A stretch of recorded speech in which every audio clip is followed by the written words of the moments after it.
Plato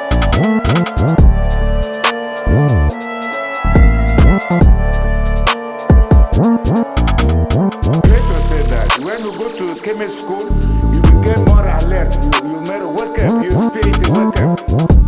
And you became a more human being. That's your character is built in a school.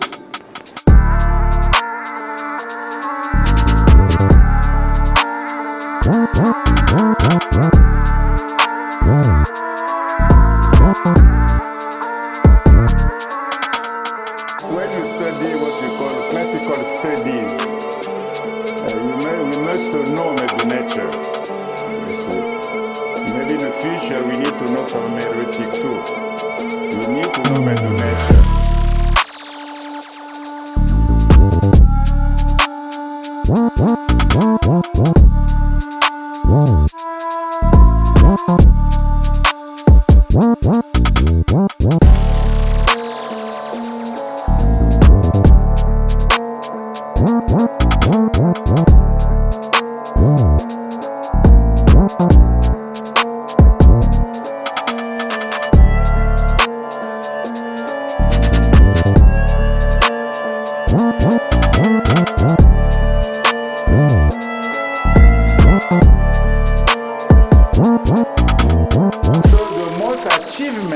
In Kemet, for me, is education. The way they think, they build, and they practice their education is very unique in history. Without education, I believe there will be no Kemet. All right. Peace, ETM Hotep. Welcome to the Sesh channel. This is your brother Wujau Menib Edi Ma'at. And immediately on the panel, I have the brother Kofi Paisai, the Griot, is in the building. Co-host Emikeraku Kenshai Akinyi is in the building. Brother Christopher Withers is in the building. And we just had Brother Asari Motep in the building.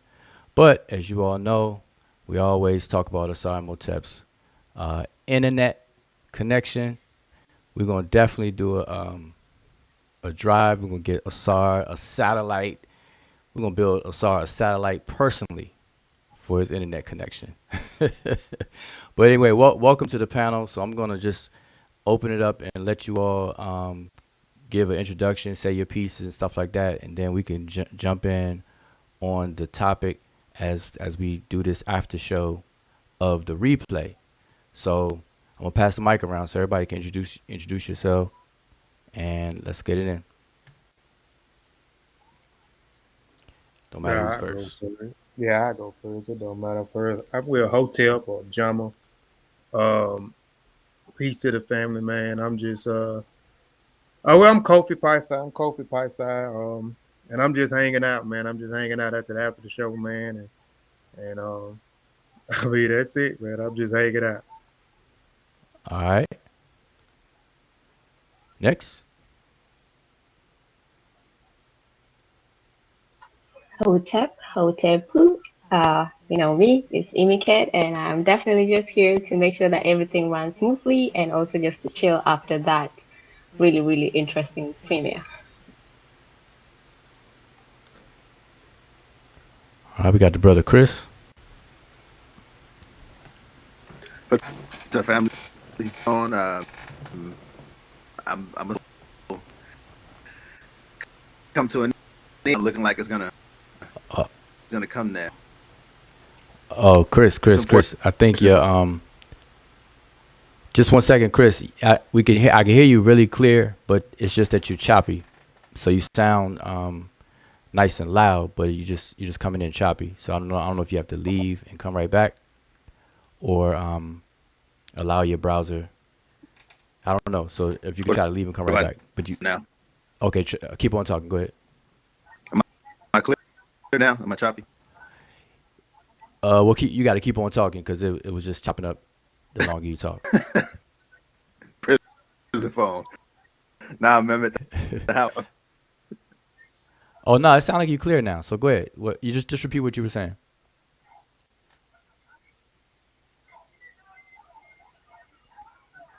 Yo, you there?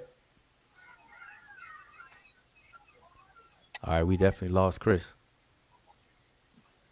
All right, Asar, you got it. Peace, peace. Can you hear me? Yep. Loud and clear. All righty.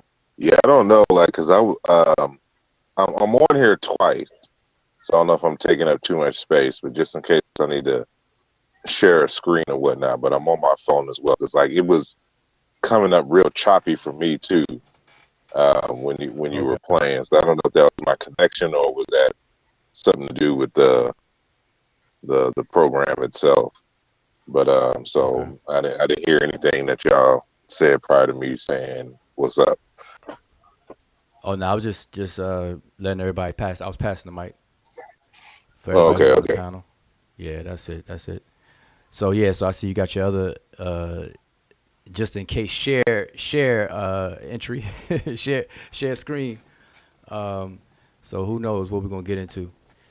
All right, so Chris, you back? Yeah, can you hear me? Yep. Yeah.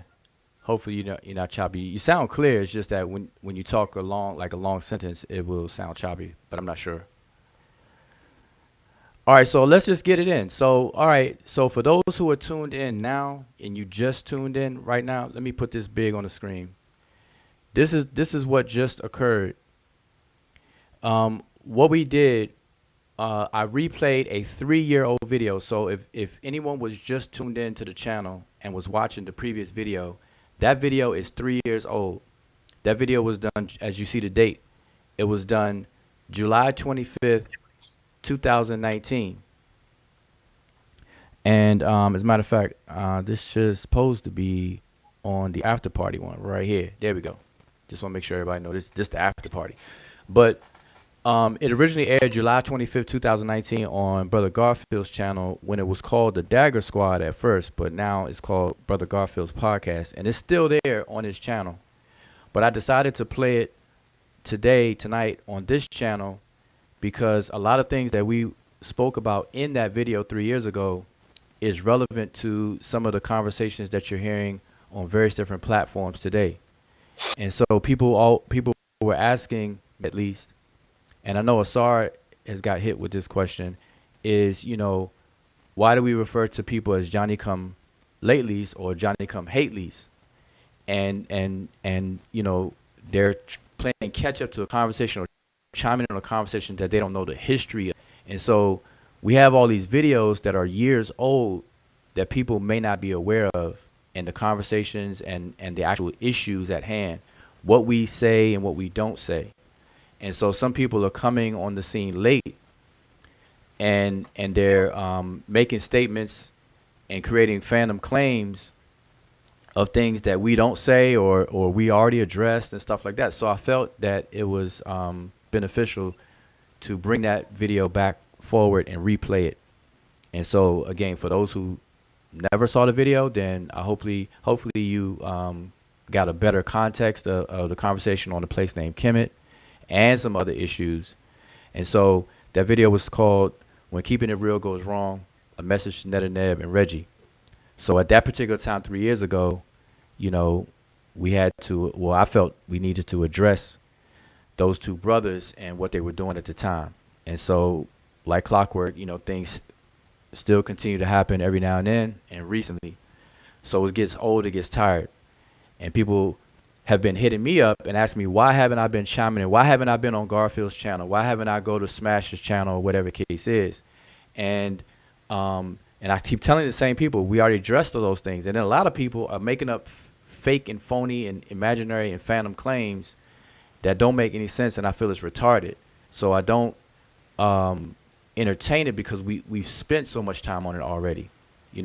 Put something in writing as a preliminary work.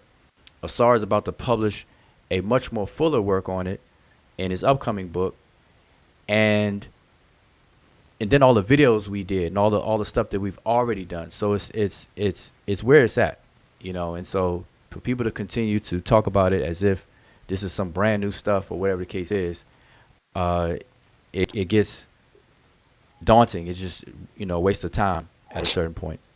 So anyway, that's where we at. And so this is the after party for those who heard the video, maybe you heard it for the first time, or you're getting a refresher. So the floor is open. The mic is open.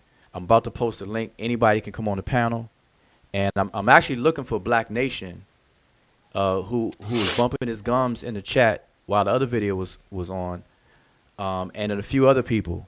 I took some screenshots. So I'm gonna find your name, and I want to make sure that I reserve a seat on the panel for you to come on the panel tonight, because now that we're live and I'm live, I want to see you bring that same energy live right here on the panel and say what you were saying and support and back up what you were saying right here, right now. All right. So that's how we're going to get down. So anyway, I'm going to pass the mic. Maybe sorry, you may have some things, but I'm going to look in the chat and see if there was any questions. But let me get this link posted up. I mean, I have a lot to say, but I don't have much to say because, as you already stated, we've had these conversations before. And what a lot of people have to realize, we have a long history. As I've stated time and time again, when it comes to this debate on the meaning of Kemet, I've been debating this for over 20 years. So I have a long list of enemies around the world on this topic. And so I've heard it all, and this same rehashed old argument come up time and time again, just with new faces. And for some reason, individuals like NEB, Reggie, and others, they like to keep rehashing these old arguments and making phantom arguments. And, they go all out of their way to address, made up arguments in their head, because everybody think they're freestyle rappers. And, so they can just freestyle off the dome arguments. And then, these guys don't read. And if they attempt to read, they don't comprehend what they read. And so it just, at some point, it just gets old and tiresome to try to reason with the unreasonable. And you can see that there's all kinds of childish behavior, and people can't take an intellectual action. Their emotions get the best of them. And I just this all the time, but it is a very serious thing, because for example, there are a lot of individuals in jail right now serving life sentences because of their emotions get the best of them. And they just quick to respond and react without critically thinking about what is going on in the moment and the consequences of their actions. Right. And, it's these kinds of discussions that really bring to the forefront the nature of certain people's characters. And, I try to keep everything scholastic, especially on my channel, at least in my spirit. But because they can't tackle arguments, they want to try to make it about everything except the argument. And then when you retaliate, they cry like children and throw tantrums. And, that's why I named the group Reggie and the Emotionals. And, and everybody that's involved with them, from the Pseudo Killers to Smash, Unk, NEB, of course, and anybody else who I just don't know their names because I don't care. Right. And it's gotten so bad that, you know, again, when I say this about this person, it should be no surprise to those who know him because he has a history of doing this.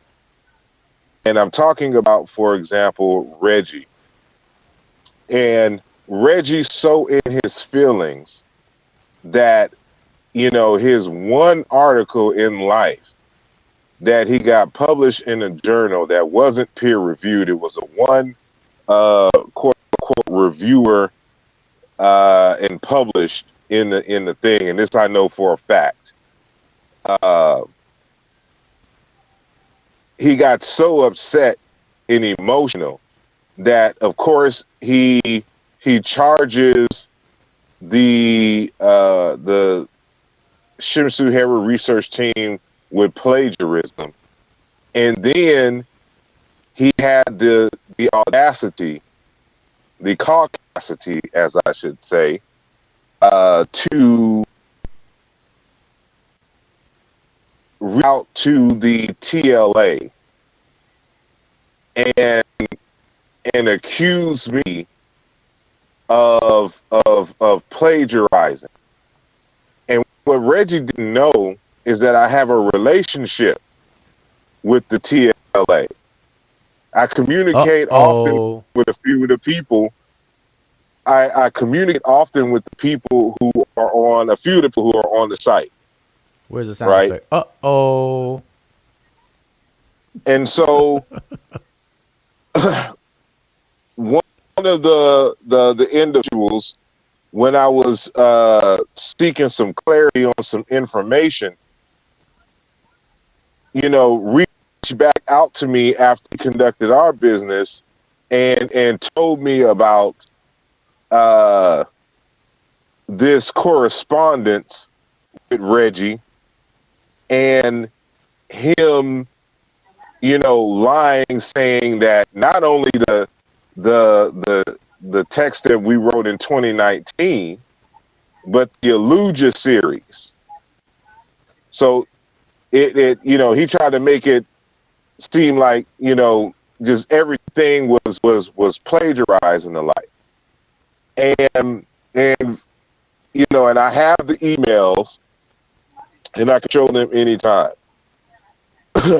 And the person looked at the text and was like, no, this is not plagiarism, and there was no what's the word that he used? Ill intent and the like.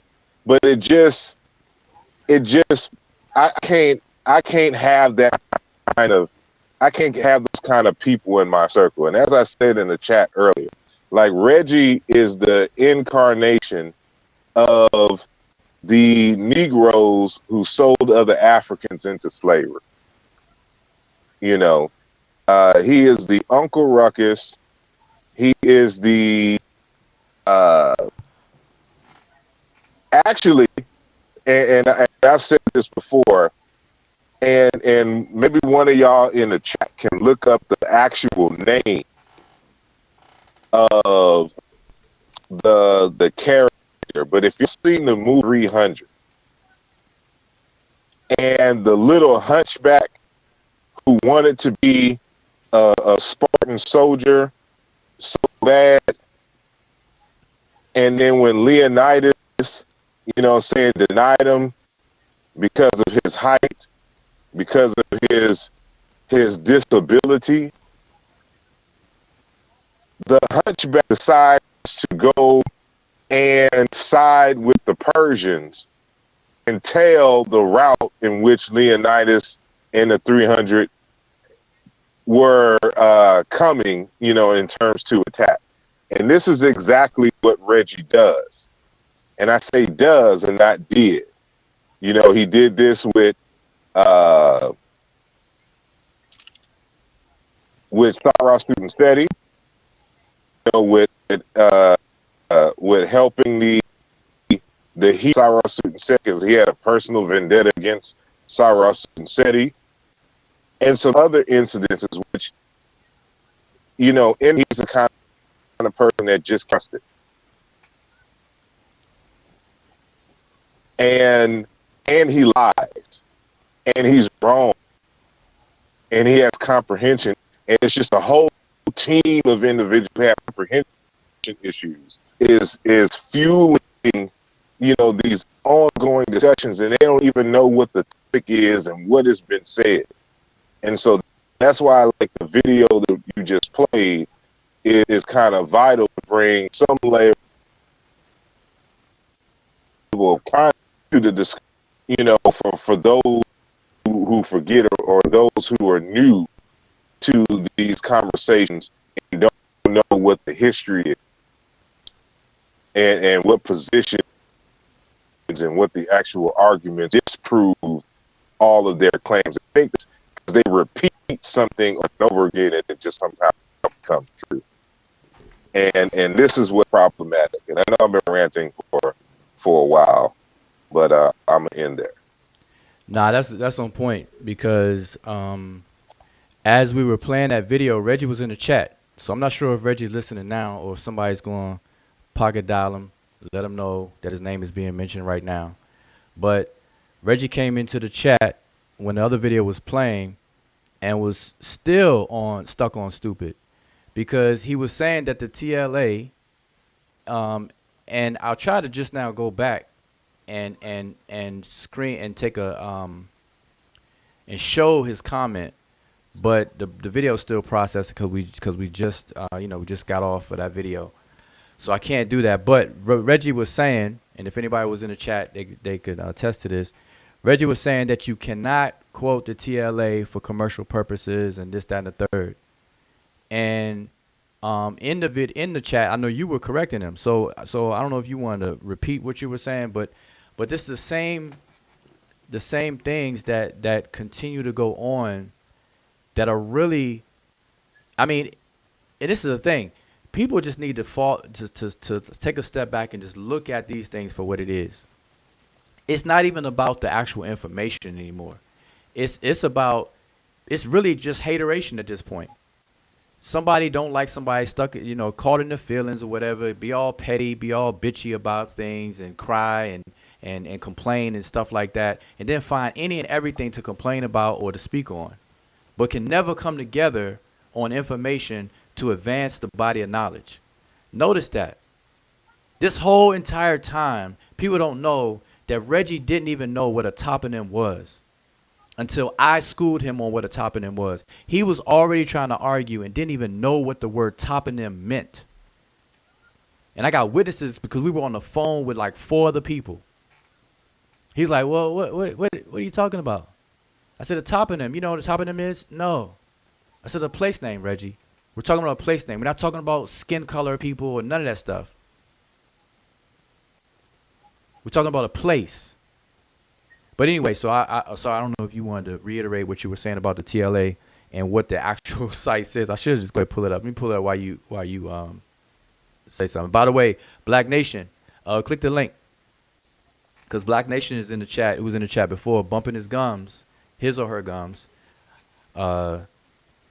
Definitely doubt if it's a female. But click the link. I got a seat pulled up right here. Got your name on it. Click the link. Express yourself. Express yourself. But somebody said I was coming in and out. Somebody said I was coming in and out. Am I clear or? Oh, no, I get you. Yeah, you're clear. Yeah, I mean with the citing of the TLA. As a matter of fact, I guess I could share. Well, no, you should. Yeah, when you pull it up, we can go over it, and because it's clear as day, and he's talking about commercial purposes. You don't know that they're talking about like using the site, like taking the information directly from the site and then trying to repurpose it and resell it. Citing the TLA, they want you to cite it. It's not like you can't cite it in a book that's going to be sold. Because matter of fact, you couldn't cite it in a journal article, because journal articles are sold. which means there would be no purpose for the website if you couldn't cite it. And Okay, so you're I have it. I have the old citation as they have it on their website. I have the old version on the screen. This is what I actually showed during the presentation. And by the way, if anybody in the chat wants me to re-show something from that 3-year-old presentation or any of the information, I can do so. But that's what's on the screen, Asar.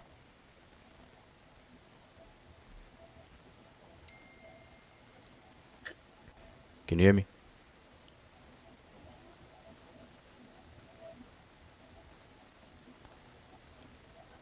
I think we lost Asar, but now he's back. There you go.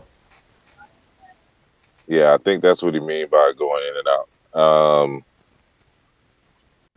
Yeah, hold on one sec. Let me switch real quick. Hold on one second.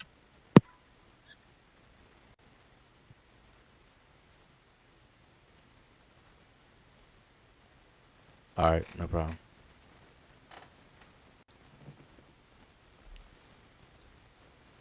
All right, so while Sar does that, y'all know how I feel about dead space. So peace to the chat though. Let me give shout outs. I see we got Black Nation still in the chat, not clicking the link. Let the record reflect that a lot of people be bumping their gums in the chat, and you know, I you know, at this point I could do nothing but call them trolls. So, you know, we don't really be blocking people or whatever. People may get in their feelings and unsubscribe and be all petty, unsubscribe, resubscribe, unsubscribe, and all that kind of stuff. But we don't generally block people. But just be mindful of the trolls. And so now I'm officially called Black Nation a troll because all during the other show, he was just saying, you know, things like this. But he refuses to come on the panel to express himself, say no need or whatever the case is. And so people like this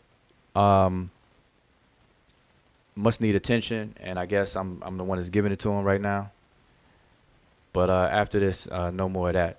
So you have your shot, Black Nation, to come on here and voice yourself, teach us something, tell us something. The link is posted. It's pinned to the top. There's no excuse. You don't have to show your face. You don't have to disclose your real name. You can disguise your voice if you want to. All of that good stuff. Wear a disguise. Wear a wig or something. But anyway, but shout out to everybody else. So shout out to Black Line Supreme. I see Black Line Supreme is in the building. Lisa, Sister Lisa, Chavis, Brother Lavelle. Who else do we have? Brother Zane. And Asar, whenever you're ready, you can interrupt me. Yeah, when I went on, for some reason, my laptop, just listening to you is choppy on my laptop. And so I know that I would come in choppy, but for some reason while I'm on my phone, I can hear y'all well, but y'all saying that I'm coming in and out on the phone. Nah, you sound clear. No, you sound clear.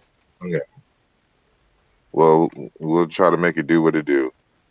Yeah, you sound clear right now. Oh no, you were you gonna Well, I can't see. TLA? Oh, you can't see all that. Let's see. Oh, my fault. All right, let me make this big. I was reading your screen. Okay, so I made it big again. All right. That's the original citation piece from their website. And that's so mine. Yeah. Everybody be mindful. According to Reggie, you can't cite the TLA for commercial purposes. Period. So you can't cite them. So it says, for the purpose of citing from the TLA, we abbreviation TLA, which was done in all the publications. The form of electronic publication offers a decisive advantage in that it allows for the thesaurus to be continuously and seamlessly complemented, extended, and revised. It's in this sense that the TLA is a dynamic publication, and it is precisely for this reason that it is not possible to guarantee constant reproduction of search results over a longer period of time. Hence, it is important to indicate to which version of the TLA a particular citation refers to. Although older database versions are accessible on the internet, these have been archived by the project group Artibestel. I can't even pronounce that word. Alt Egyptius Wartabuch, whatever, that's a German. I can't. So that citations from these versions need to be verifiable. Owing to the fact that citations in the TLA cannot be looked up directly, it is recommended to cite passages using the references given in the TLA. Subsequently, such a citation of a text segment may be followed by the citation of the interpretation found in the TLA by indicating the name of the editor in TLA, version, month, year. If you had found the TLA to be of help while doing research for a particular project, which we truly hope will be the case, a general citation would be welcome. And so again, the idea that you can't cite the TLA for commercial purposes, then what they're talking about here. They're talking about what they're talking about is what he did with Vigus. Yes. And taking directly their and things of this nature and putting it in a particular text, either without citing it or with their express permission. So it's like using the software, like taking the software and including it, for example, in a bundle of some other software and selling that software. So they created the software for this purposes. You are free to use it and to cite it, but you cannot take the coding and the site itself and repurpose it for commercial purposes. This is what they're talking about. Right, which pretty much everybody, your IP, your intellectual property, you don't want it to be used. Yeah. So, yeah. It's So let me just share this. Hold up. It says my stream maybe having some issues. I don't know if y'all can hear me, but let me make sure that I'm not the cause of the choppiness. Make sure I close some of these things I got open, because I need this to be smooth.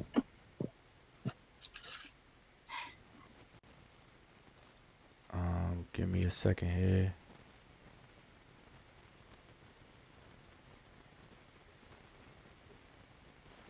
All right, so I should be all right. Let me know in the chat. Let me know if you all can hear me and hear everybody fine. Don't want it to be choppy here. But so let's do this. I want to do this. I want to go back here and show this. Now, this is a slide from that same night, same day. And this is important for people to understand.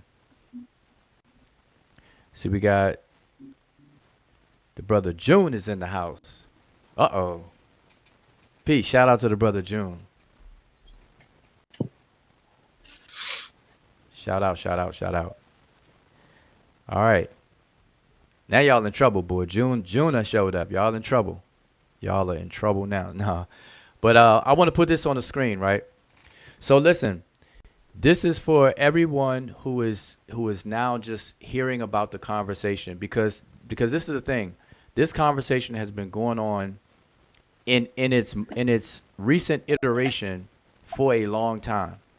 Now, it's come up, it's been addressed or brought up and discussed all the way going back to the late 1960s, and famously at the 1974 Cairo Symposium, in a broader context. But this narrow point about the meaning of the place name Kemet is more of a narrow research question. It's a very narrow research question. Deals with etymology, et cetera, et cetera. But in its recent iteration or current iteration, this has been going on for a long time. And so some people will come in on the conversation, have a lot to say, then they back away. You won't see them for about a year. Then they'll pop their head back up and chime in again, and then they'll fade to black again. Then they'll pop back in, and so on and so forth.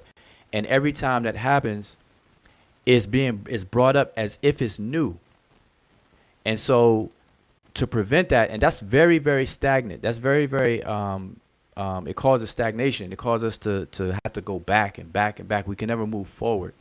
And so we document these things. We document videos, and we put some preliminary work in a book format, in written format, so that we can have a snapshot of some points to be able to move forward and don't go backwards.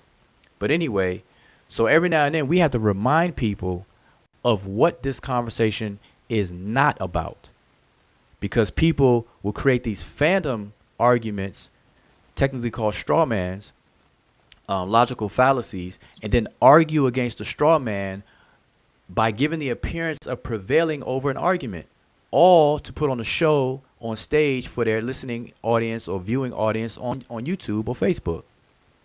And so this is what's been happening. Go ahead. I just wanted to quickly emphasize before you move forward that this slide was the first slide that we presented even in the debate in 2019 with NEB, when NEB and I our debate on YouTube. This was the first slide that was shown, so that you couldn't argue otherwise. Yep. And we kept emphasizing it for further shows and everything, subsequent to that. But just to give us some context. But go ahead. I'm sorry. Yeah, no, I'm just gonna read it. So this is what, and for those who are seeing this for the first time, great, because now you be able to, when people bring this stuff up, you speak up, say no, that's not what the issue is, which is fine. See, if people want to talk about other things, that's perfectly fine, but don't package it and characterize it as if you're rebuttaling something that was never said by somebody else. If you want to talk about black-skinned Egyptians or Egyptians with black in their name, then have at it. Have fun. Knock yourself out. Whatever floats your boat. But don't do that trying to play and pretend that that's an argument against something that we're saying. So anyway, these bullet points. What the issue in question is not.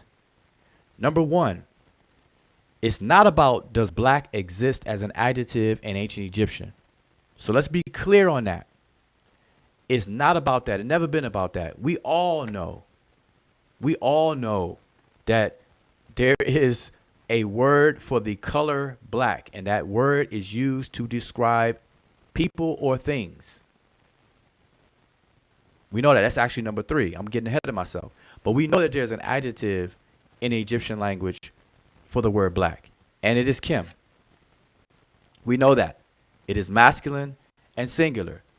And as Asar challenged our good brother Adrian, a.k.a. Asar Mka, to a Mission Impossible type of task years ago that got misinterpreted recently, and I'll probably pull that up in a minute, where the challenge was put forth to that brother to find the word Kemet with a T without the T being a result of syntactic concord or grammatical concord between gender and number of the substantive that it is there to modify or describe.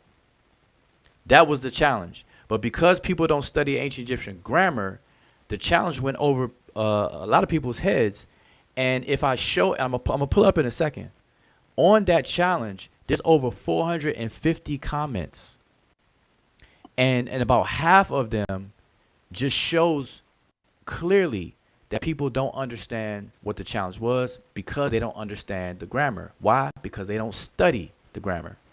You got people who can recognize monoliterals, biliterals, triliterals, to be able to put together some words and be able to use dictionaries and the tools, but they don't take time out to study the grammar. They can't break down the grammar on a morphemic level or syntagmatic level or any of that. They can't even analyze the stuff that way.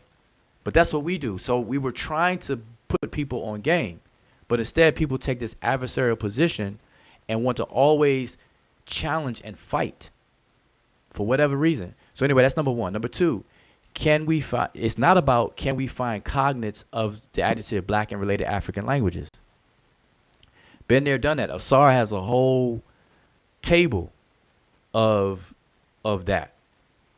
So I don't know if you want to share that later or whatever, but that's number two. That's already known. Number three, it's not about did the Egyptians use color terms to describe a person or a thing. It's not about that.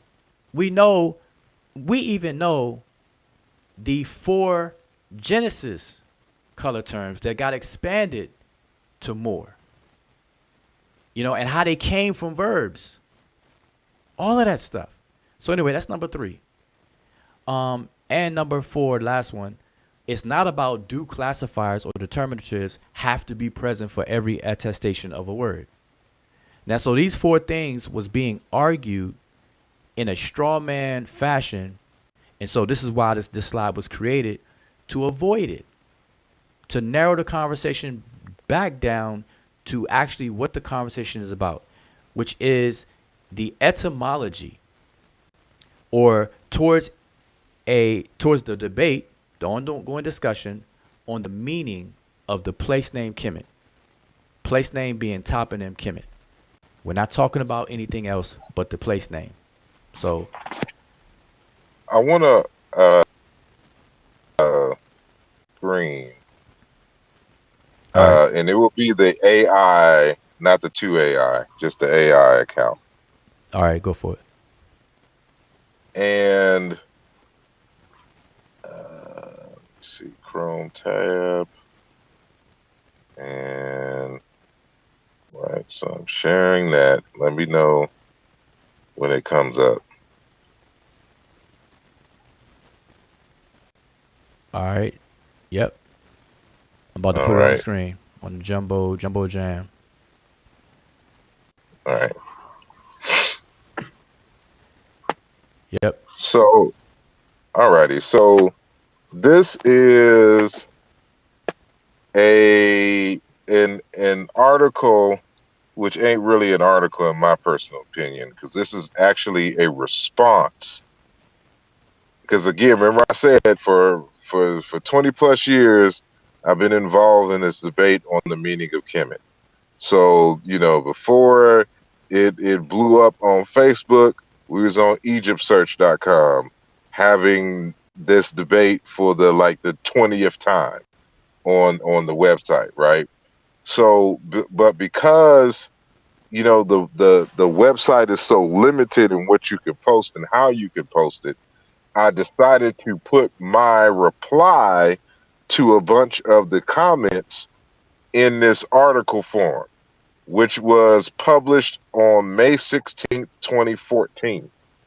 And you can see, I'm going to blow it up a little bit.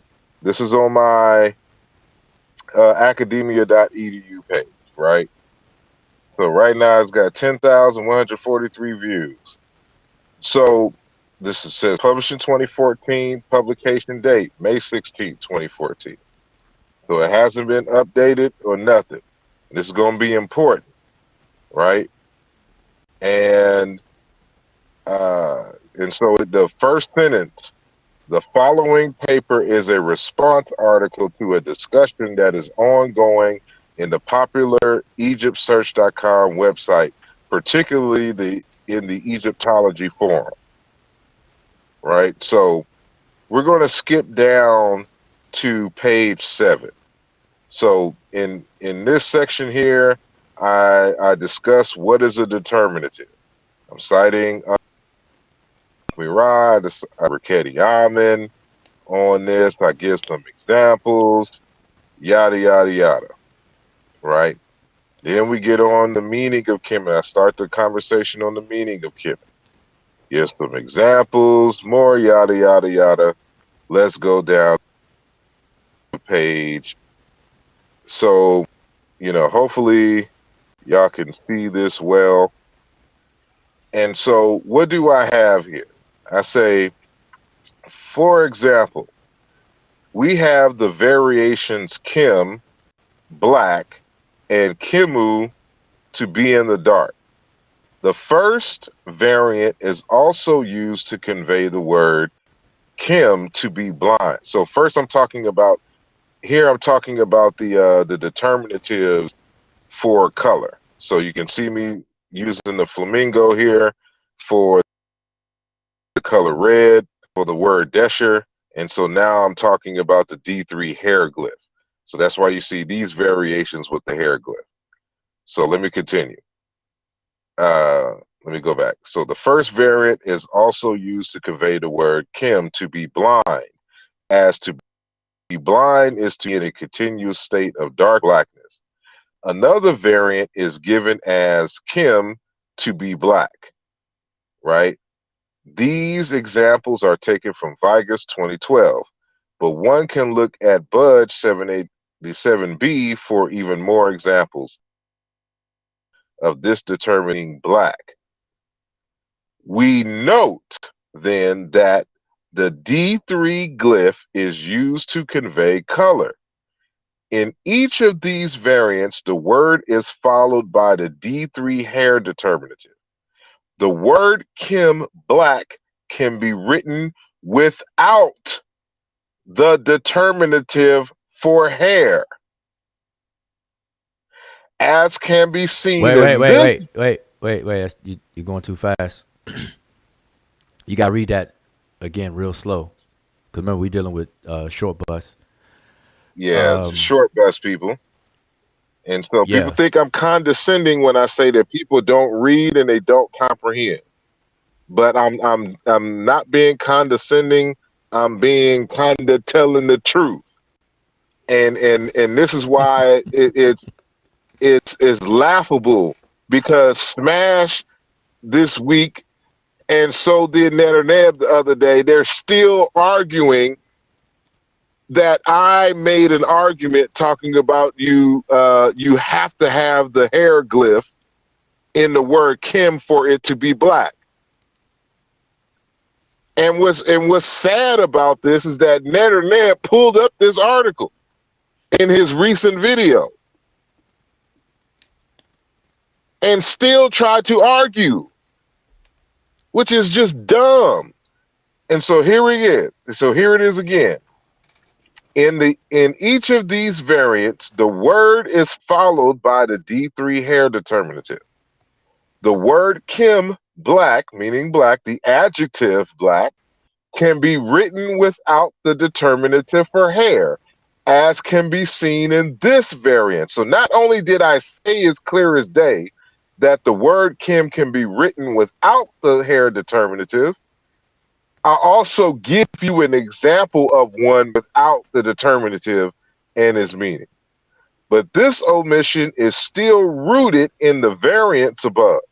In other words, if we have the variant with determinative as representative of the more fuller sense, and it gives us a point in which to cross-check if the scribe decided to omit a glyph, which is very common in Egyptian writing.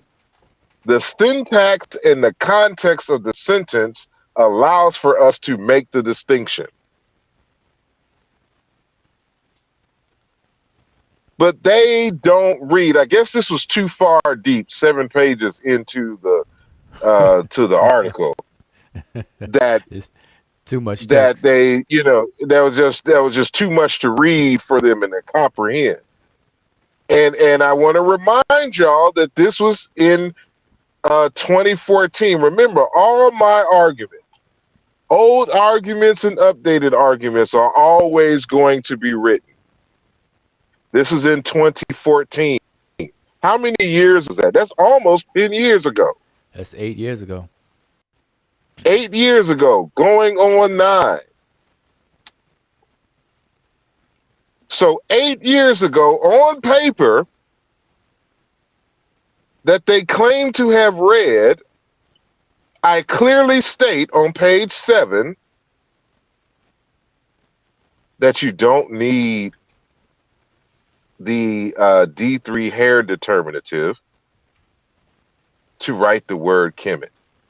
But this is why I can't be in communication. I can't be with individuals like this. So like I said in the last video from 3 years ago, it's just I have a disdain for mediocrity. Now, mistakes, we all make mistakes. You're not going to do everything perfect.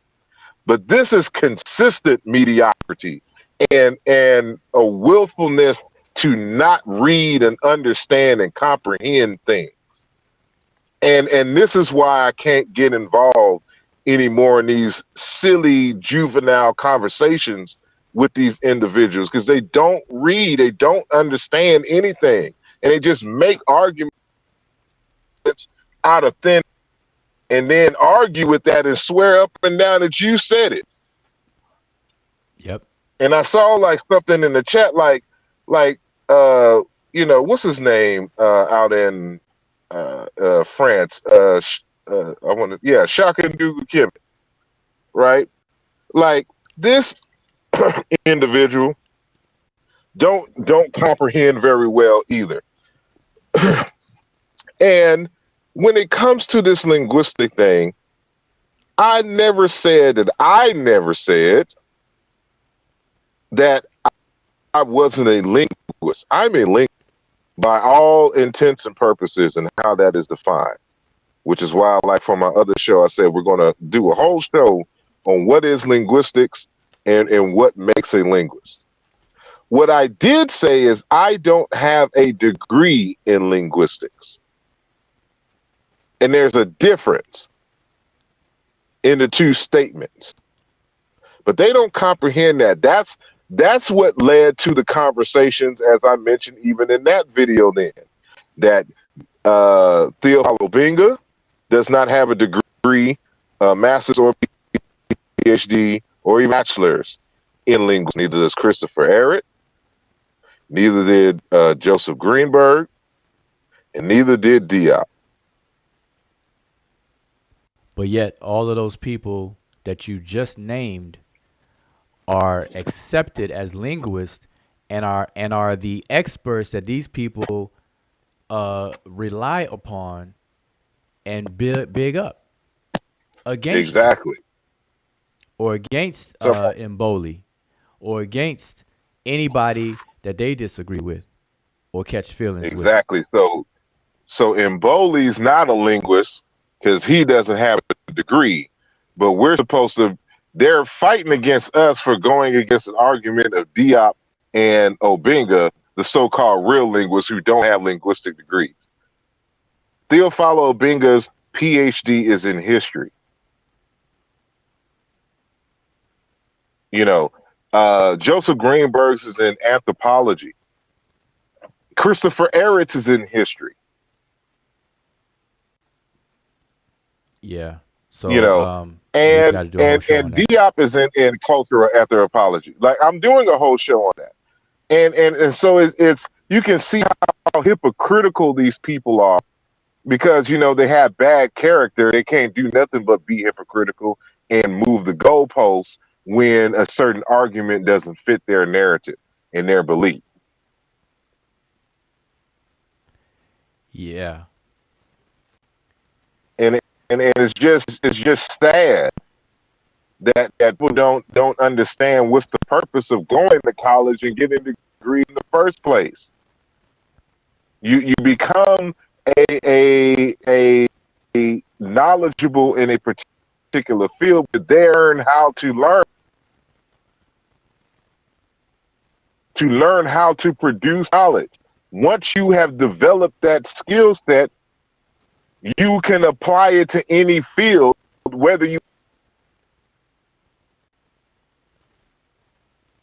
Uh-oh.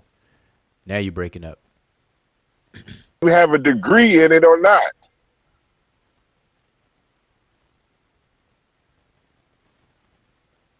Breaking up again? No, I said now it sounds like your signal is weakened. That's that signal weakening type of sound where it sounds like your signal got weak.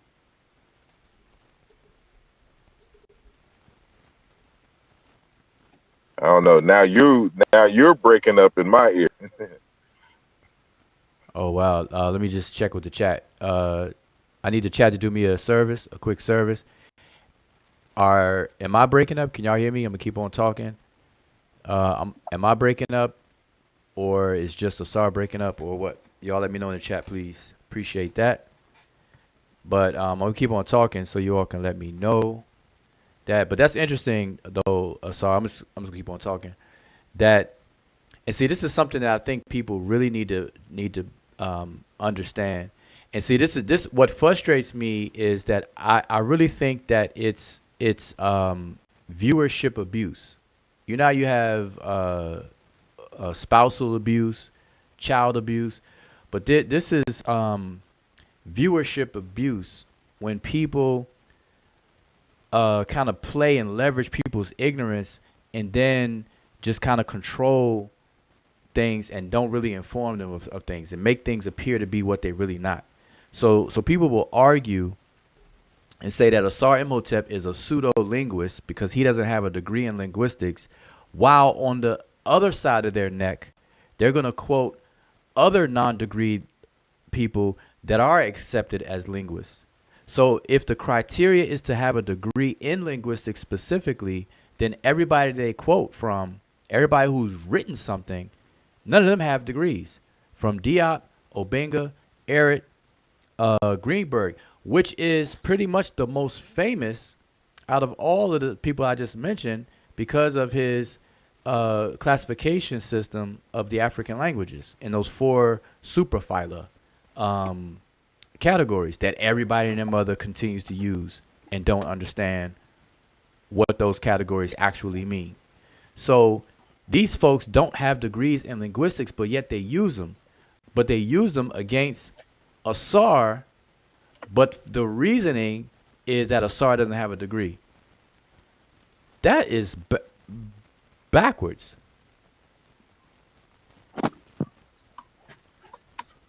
Exactly. That's bass backwards. What do you say, bass backwards? So yeah, people say, okay, they said it was just you. So they say, yeah, man, you got to get off that Cricket Wireless. You get on a AT&T. They say you got that pseudo-linguistic phone. That probably Reggie called in the Cricket. Taylor. Yeah, he's like, y'all want to get. he's using up all his minutes. He probably snitching That's on you to your phone company now, saying you're using up all the minutes. Exactly. You know. But see, I think we skated over that a little lightly right there, man. I don't think people really understand the magnitude of that. So is Sean in the chat? I have to remember Roger Blinch as well. So like when you look up like Roger Blinch, he's like a major linguist, but his degrees is in like social anthropology. Right. You know, and it's like these scholars, they can comment in things and study language without degrees in the field, but no one else can. So I guess we reached the non-linguistic degree quota. That's what it happened. So by the time Mboli came, we didn't reach the quota, and All myself. right. So we I'm sorry. Go ahead. No, I just want to acknowledge that we got Shaka and Dougal Kemet on here. I want to let him in immediately because I don't want him to be like other people that accuse me of leaving them in on hold and then want to unsubscribe and start crying and stuff. So welcome to the panel, Shaka and Dugu Kemet. What say you? Yeah, greetings to Jabu, greetings to Saw. Now, Jonathan Owens indeed, Smash Rockwell said that you left him on hold during the whole show, but I guess that's a different conversation. Now, but that's a lie, though. Well, okay, that's fine. That's fine. So you know, yeah. That's fine. But wait. But you're here, and I let you on right away. So yeah, of course. So all right. I heard Saw mentioning his 2014 argument, but why you two, both of you, act like this year in 2022? You went on talking about the here determinative, like it's needed. I have a Saw on tape saying you cannot show it, put it up. That would end the argument. Have you forgotten? Have you forgotten that you said that? And NEB has ended the argument. He has shown the here determinative. There's no need to be so condescending and arrogant and disrespectful, saying that people don't read and don't understand. Asar, with all fairness, don't you remember saying that this year? Bro, I just read it in 2014, and in the context in which it is to be understood. And I'm telling you that. Do you want me to read it again so that you understand? No, because that's 2014. I'm talking about your stance in this year, 2022. Listen, my stance has been consistent since 2010, actually 2009, 2010. I have had this particular stance, and it's been consistent. I have not wavered. And so there's a context in which I said it. That's why I said here on page 7, the word Kim, black, can be written without the determinative or hair, as can be seen in this variant, black, but this omission is still rooted in the variants above. So, I'm going to continue. In other words, we have the variant with D3 determinative as representative of the more fuller sense, and it gives us a point in which to cross-check if the scribe decided to omit a glyph, which is very common in Egyptian writing. The syntax and the context of the sentences allows for us to make this distinction. So we're arguing here, and what they more fully in the text is that you have the fuller forms. They exist. And because you have the fuller forms with all the determinatives and all the things like this, they can leave some variations out without the determinatives. But you always have this variation with the determinative for you to cross-check. And so the challenge was to find the nation, the word Kemet with the nation, with the 049 glyph, with the hair determinative.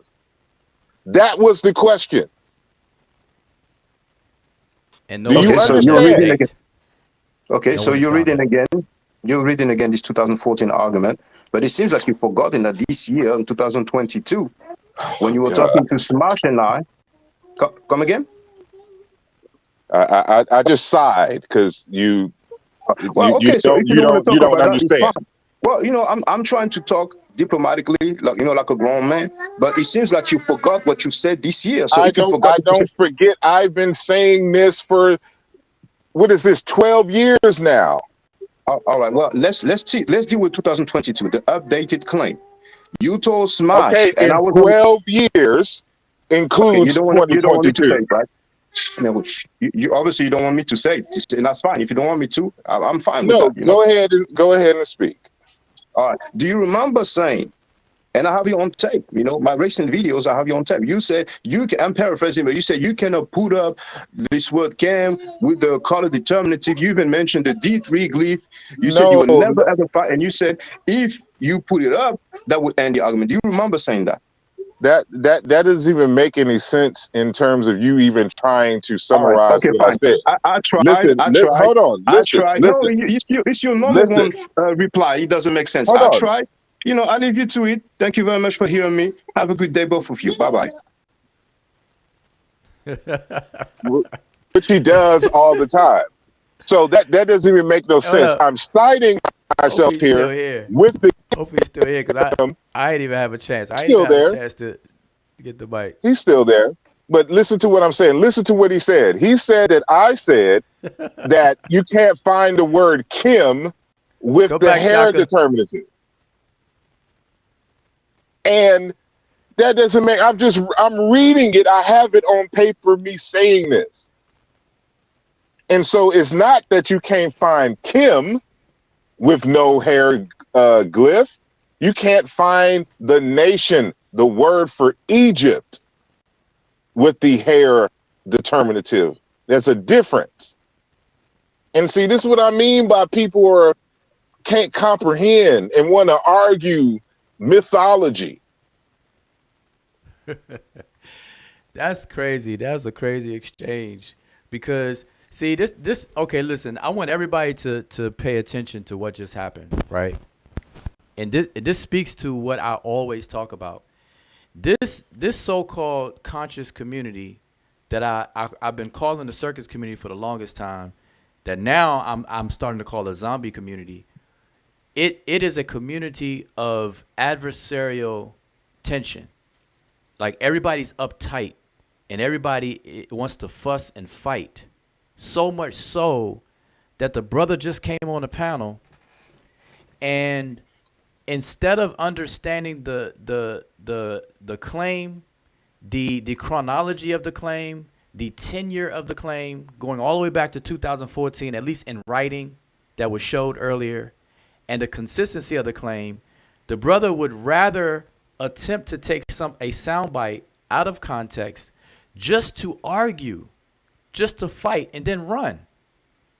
And I'm gonna call it run because he did that last time. We was like, oh, goodbye. Like, all right, I tried, goodbye. I tried, goodbye. Later for that.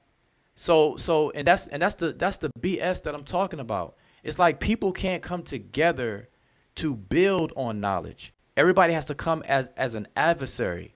I don't know what it is. Everybody's sparking up their YouTube channels. And I know that brother, Shaka Ndugu Kemet, he used to have a website. He probably still does. I'm not sure. But he recently... He's probably starting a live right now. Yeah, but go probably ahead. so. But I'm saying that he's trying to build up his YouTube channel. That's what people do. And it's like people got to learn through adversarialism instead of just coming like people cut from a different cloth. They got to fight you to learn because their ego won't allow them to just learn because in their minds, it's like sunning them. It's like, oh, I can't learn from this brother because I'm an equal. And if I learn from him, I'm going to be less than.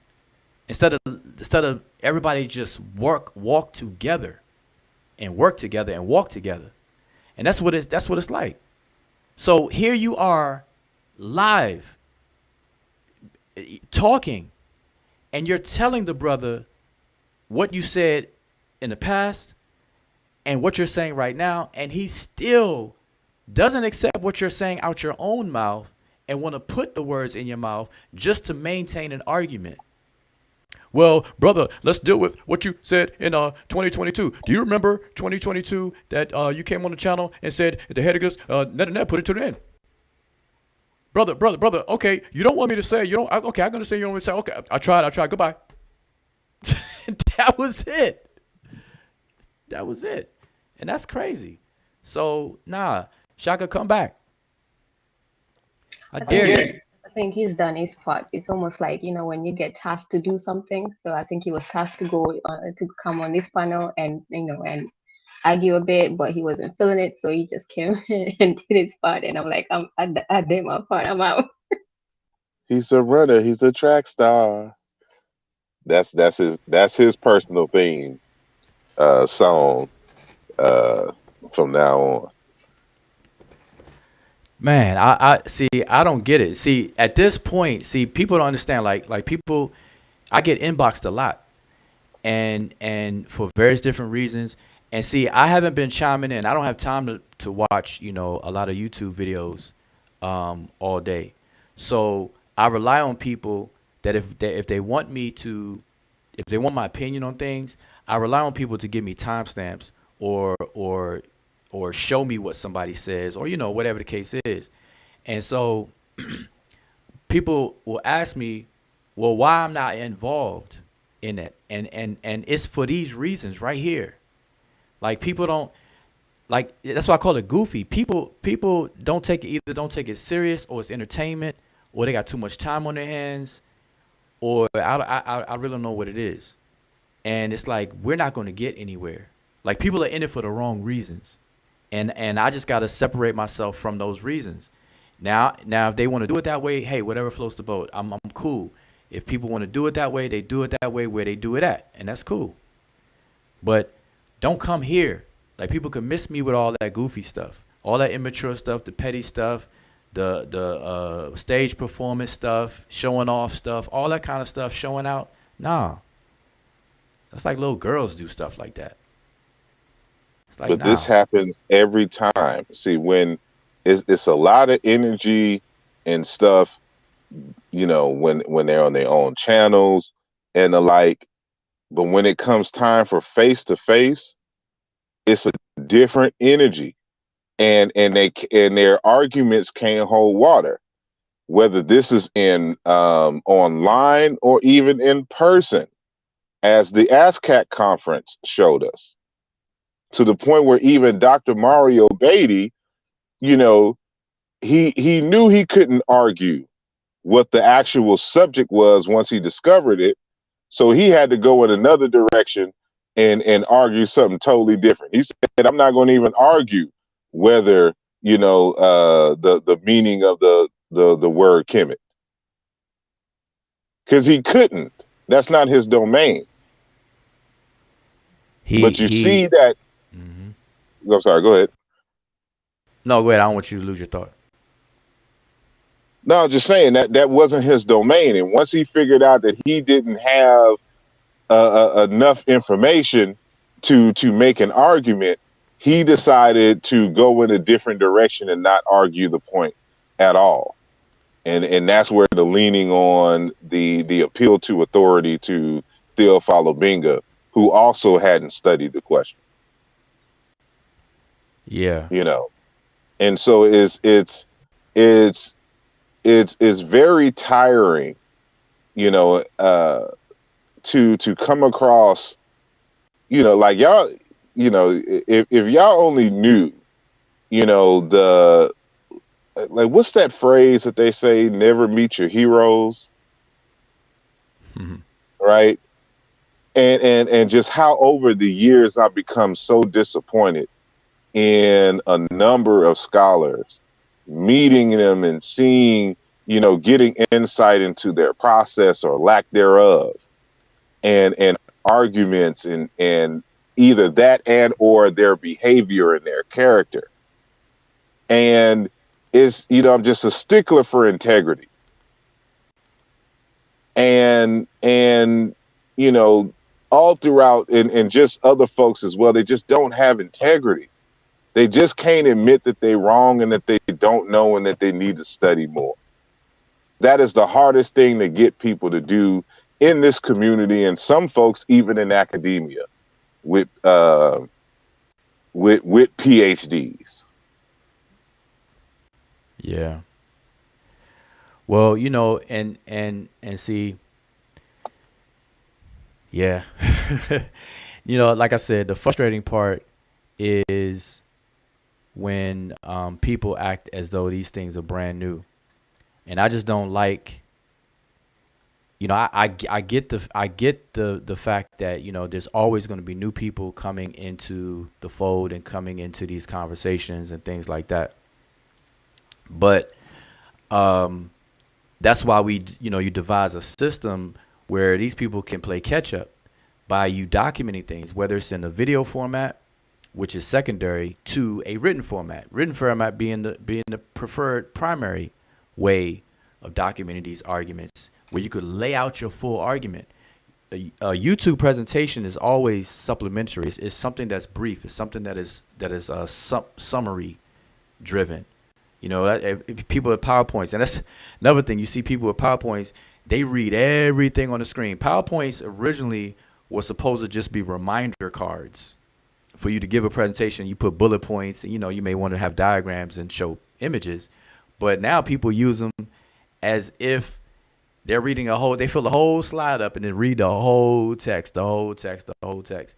And that same thing is coming off on YouTube, where people actually think that they're going to argue and debate on YouTube battles. This channel to that channel, this channel to that channel. Like right now, you're probably right. Shotgun Dougal Kim is probably going to do 7 videos on you right now. Probably on both of us that I'm saying what I'm saying. And that's the thing. We're never going to get anywhere because this argument has been had for over 50 years. Now we've narrowed it down to the meaning of the place name Kemet, but in the larger context, these arguments as a package have been ongoing for 50 years at the very, very least. You know, in the sense that we see them today. And here's the thing. This all boils down to Diop simply being wrong. And what I notice is that people don't even address whether Diop is wrong or right anymore. Everything is peripheral. Does Kemet, in other words, here's the thing. Was the name of the country or kingdom Kemet, when it became Kemet, was that done? Did the people in Kemet, were they inspired by their skin color being black in order for them to name the country Kemet? In other words, did they decide and say, hey, let's call our kingdom, our country, Kemet, after our skin color?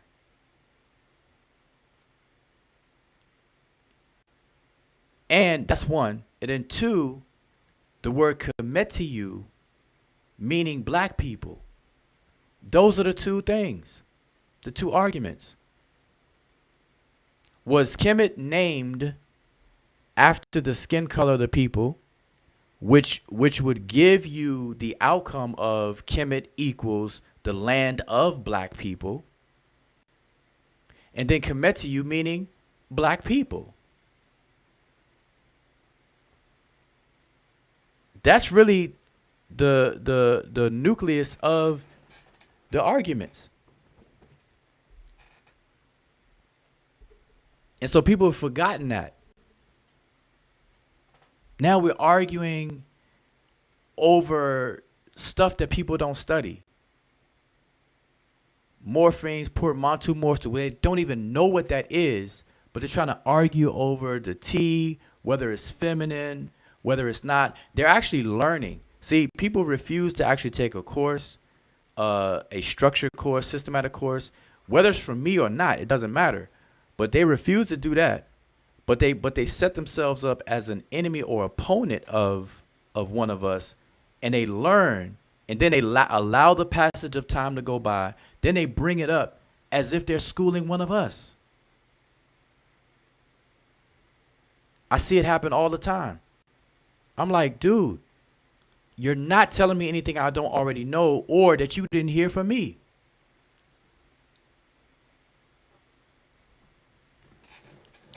Aha, I can find Kemet in the TLA. Duh. I mean, like, man. Let me pull up the TLA and put KM.T or whatever and find it. Oh, there it is. This is so easy. Like, of course. So I have this picture on the screen, y'all. This is a straw man, as if you didn't know, already know that. There's a logical fallacy called the straw man logical fallacy. On the streets, we say phantom arguments, right? It's a made-up argument.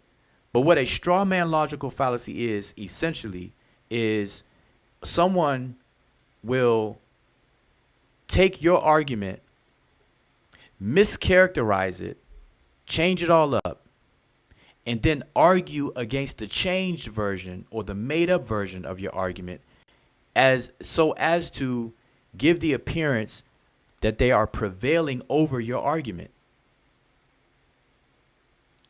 That's what a straw man logical fallacy is. And that's what you see happen all the time.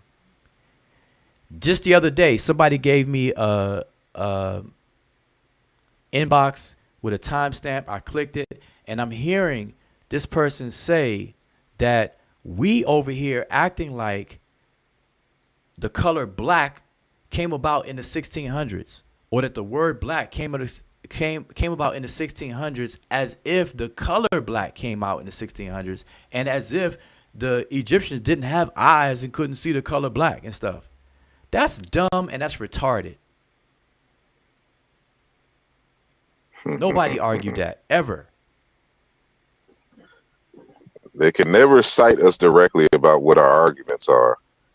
And you know, again, all my arguments are always on paper. I have a whole chapter on Kemet in Alluja Volume 2, which came out 2 years ago in 2020. And you know what was in that text?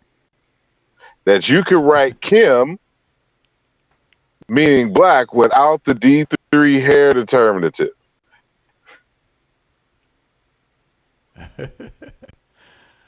But all this over, you know what? But see, you know, another thing, I think a lot of people are heavily invested in something that they never checked out themselves, and because it's being explored, they have to guard it by any means necessary. So when you have people that make a song called Black Egypt, or people make a commitment, public commitment, and use Kemetu as if it means black people, or say Kemet means the land of black people, to argue this whole racial thing that Egyptians are black, and that's their whole advocacy, then of course they're gonna fight tooth and nail to try to protect that and hold on to that. But at some point, people gotta just let it go. Let it go. What's interesting is, with all this leaning on the experts, they don't lean on the experts who say that the earlier renditions of Kemet meaning is incorrect, and that it refers to the inhabitants of Ethribis. That's what all the newer dictionaries have. That's, you know, I cited the journal articles, you know, regarding that issue. But they only rely on the experts that agree with their biased position. Yep. When the experts say otherwise, like they're still arguing about the validity of Afroasiatic. When the experts say that it's a non-genetic family, and that the methods used was pseudo comparable to astrology, but then, you know, they're going to ignore the experts, but then try to use experts against. See, this is what I mean. They're inconsistent, illogical, and just full of shit. And, you know, I'm not finna raise my blood pressure dealing with this foolishness in this social media space, because people don't want to read and things. And this is something that really people don't really get and understand. The reason why I know so much on this subject and know about the history and source material, because it is a genuine research project for me. Like, none of everyone that is involved they don't have their own research project. They don't have their own research interest. Like a subject or a set of subjects that they have been ongoing researching since, you know, they were younger, because they just have a genuine interest in the field. And they're only trying to get this hodgepodge of information at last minute, only to make online arguments.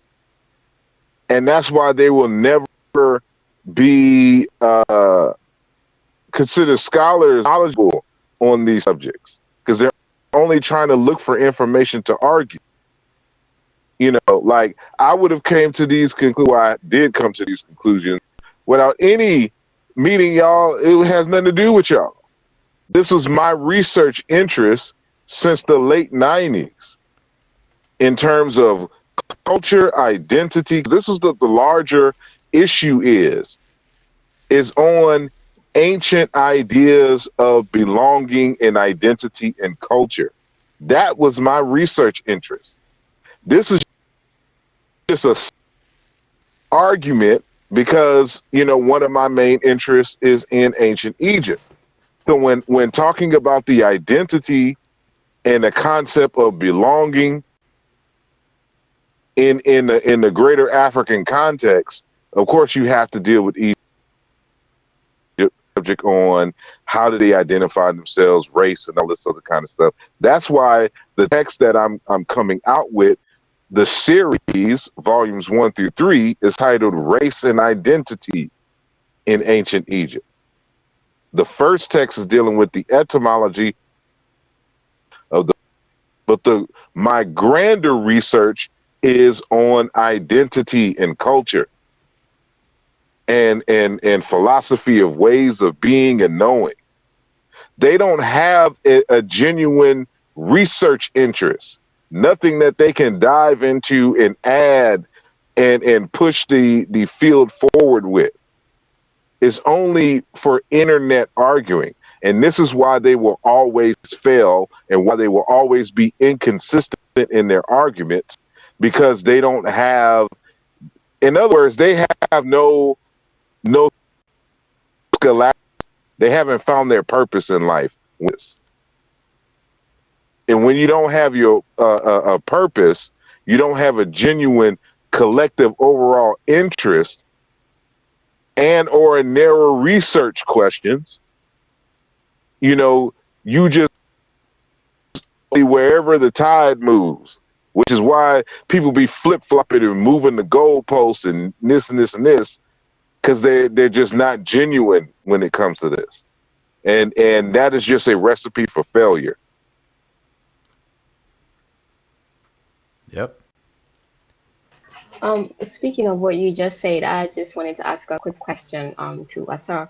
So knowing that this is a research question that you've had for the last 20 years, other than Wujao and Sanjeri, has there been anyone else who's offered to to contribute to your particular research, whether it's to add to it, or even if they had something that was opposing to it and they were like, I need you to check this out because my research tells me this, then you might need to check this out before you look at this and that. So has there anyone else who has contacted you in that regards to kind of contribute to it?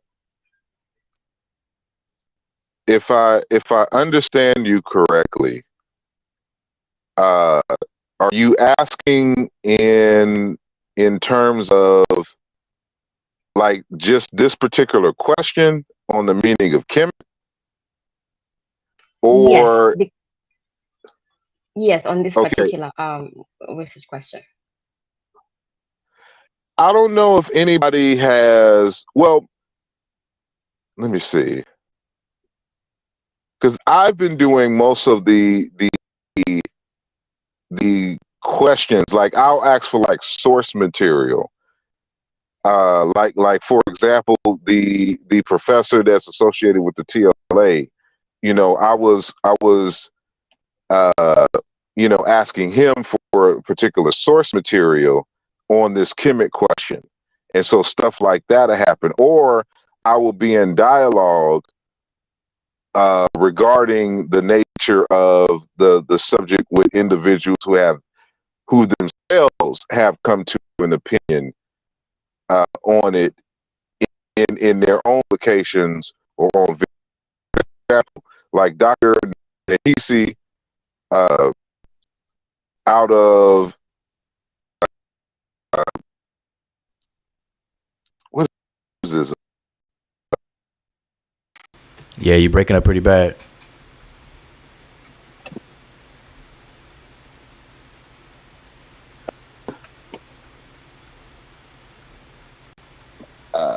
You're doing good for a while.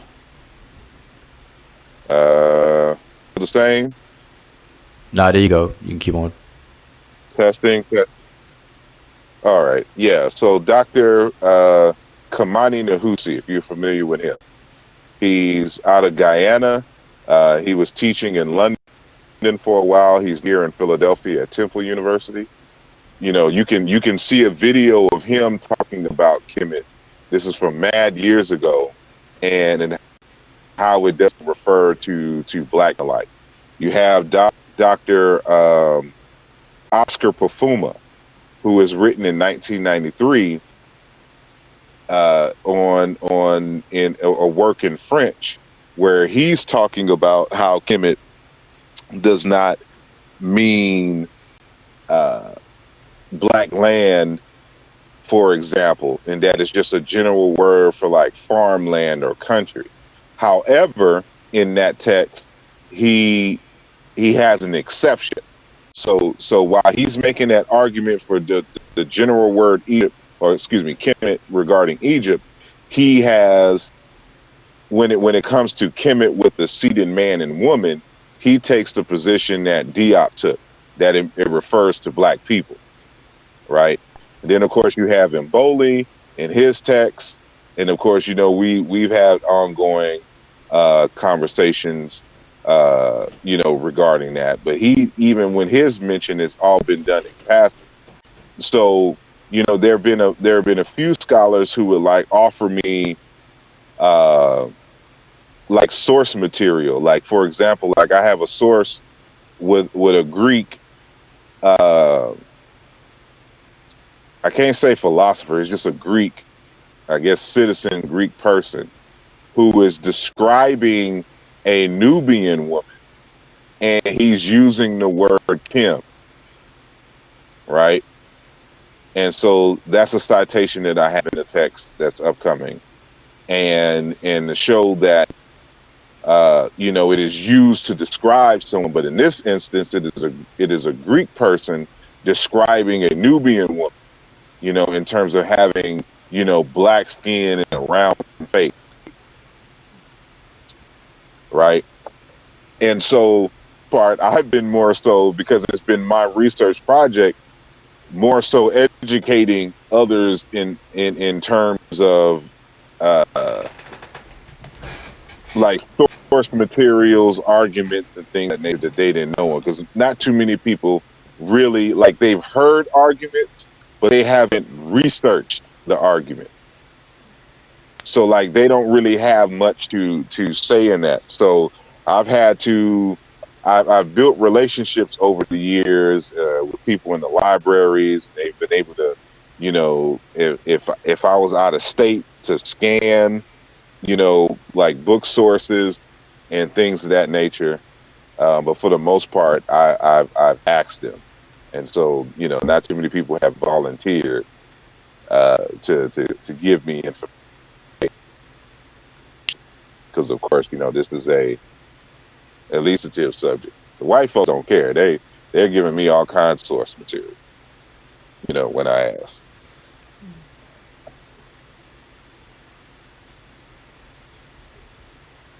Okay, do I appreciate that. Now, I know that you mentioned a few names, and clearly I didn't hear the names of the people who are actually, kind of vocal about this particular topic at this time. So if I may just ask, so people like Reggie, Smash, Netcher, those people never hit you personally in the beginning to, to have a discussion on what their thoughts were on this particular topic. Oh no, everyone's afraid to have a conversation with me about the subject.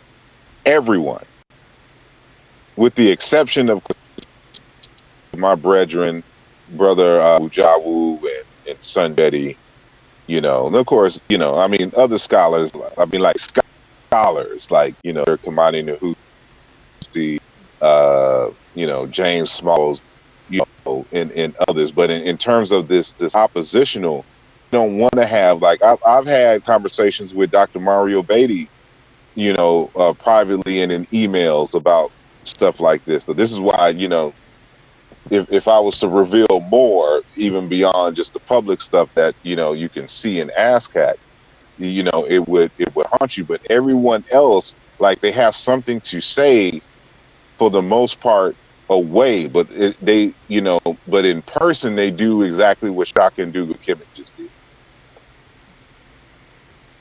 Yeah, and But that's then never good. yeah, but then watch, he's gonna have a full 5 hour show, and Smash is gonna do a show, and Pseudo Killers is gonna do a show. But if we was to have a one-on-one conversation, and I was to ask them for their source material on this, and this, and have they read the arguments? Because if y'all are scholars and I'm a fake scholar, y'all should at least at bare minimum do the basic literature review. So who are the scholars who have written on this before, and what are their positions? If it ain't on the Chrome browser, Google, it ain't real. like If they can't pull it up. I cite source material that you can't get online. You have to go into the libraries and pull out the books and go to them old journals. And see, and the reason why, like, I don't have a lot of names for you, because even the people who did write on this subject, they're all dead. It's only a few from mid 90s on back who are still living, like Dr. Oscar Pafuma. Obinga, he has commentary in person, but he doesn't have anything written where he goes into details and supports Diop and confirms in any real way. Just real quick, I don't know if Sean is in the chat. I know he was before, but I just find it. I want to kind of bring up something that involves Sean, and if he's in the chat, Sean, if you're in the chat, say a little something in the chat so I know you're there. If not, it's cool. But I'm gonna keep on talking. Some months ago, Sean was, and I'm not familiar with the minute details, the particulars, but what I am familiar with is the videos between Sean did a video, and then the brother Reggie did a video on the Pseudo Killers channel, where they basically gave him the platform to express himself, and his whole video was against Sean. And by extension, it was against the Kofi Paisai research team and everything like that. And it got to the point in particular, which is what I'm bringing up. It got to the point in particular where it was accepted and actually encouraged to snitch and file lawsuits and so on and so forth. And this was accepted on the channel. And that was an eyebrow raiser for me, for people to support and back that foolishness up. And so I'm bringing this up, and I want to point out something because people got to pay attention to patterns. And Asar Motep, you mentioned a pattern earlier where the brother Reggie will flip-flop. He will go whichever way the wind blows, that's the way he will go, where he will help out anybody. He'll help out anybody who is going against somebody that he got into it with. It doesn't matter even if it's on opposing views of a previous stance that he took. And you notice that with the Hebrew stuff and all the several different debates. That's in the history books. I'm not saying anything that y'all don't already know. And so likewise here with this particular publication, instead of coming and us working as a team, because we coined the team name of the Shimsu Heru research team, and that's just me, Asar Sanjeti, but anybody could have jumped on board and been a part of the discussion and added to the body. And we did have something prior to that before called the ACRU, the Ancient Kemetic Research Unit, abbreviated ACRU, where we had, it was me, Asar Sanjeti, another sister, the elder brother Raymond Davis, another brother, and I think somebody else. And so we're used to this, right? But instead of doing that, people want to take the adversarial position and argue and be against and fight and everything. When it's easier to just work with and not against. Because the brother, somebody just put into the in the chat, he said, I wish all of y'all would get along. I think it was Brother Black Lion. And I had his comment up. I wish I could. Yeah, it is right here. And that's what I'm speaking to. He said, I wish y'all all would get along so we can get to the true definition of the word Kemet. And that's a statement that needs to be noted, because if we were all working together on this research question, we could probably get things done a lot faster, because obviously any one of us, we don't know everything. Somebody could bring something to the table that we're missing or overlooked or don't have time to have, or maybe not even a resource, the finance to for whatever. You know, we always can lean on our strengths and weaknesses, but that doesn't happen. So anyway, back to the brother Reggie though. So in this endeavor to sift out the etymological meaning of the place name Kemet, we did a preliminary publication. The only one that did it. This is twice now. We got two under our belt before a debate. Now that ASCAP conference was not a debate. Dr. Mario Beatty lied on that video when he said there was a vigorous debate at the ASCAP conference. No, it wasn't. It was a brief blip, if that. But we put something in writing for the ASCAP conference, knowing that 10 minutes on stage and a microphone is nowhere near enough time to make a point. So we put something in writing so people can actually study and jump on board. It wasn't put in writing to fight with everybody. It's not like we said, hey, we're making enemies out of everybody. Fight. What's that game in Mortal Kombat? Round 1. Fight. It wasn't that type of party. It was written because of the character, the bad character of NEB and Reggie. And I was real clear on this. Like, nah, Reggie is involved in the organization of this. We need to have our arguments out in full. Yep. And I remember you saying that. And listen. And okay, so let me give people. Oh, sorry, he can't even hear me. They can all too well. Okay, yeah, you were breaking up. Sorry, because I cut you off. I thought you was finished. Go ahead. No, I'm saying that because of their bad character and what happened before. So remember that our participation in ASCAP, well, I was already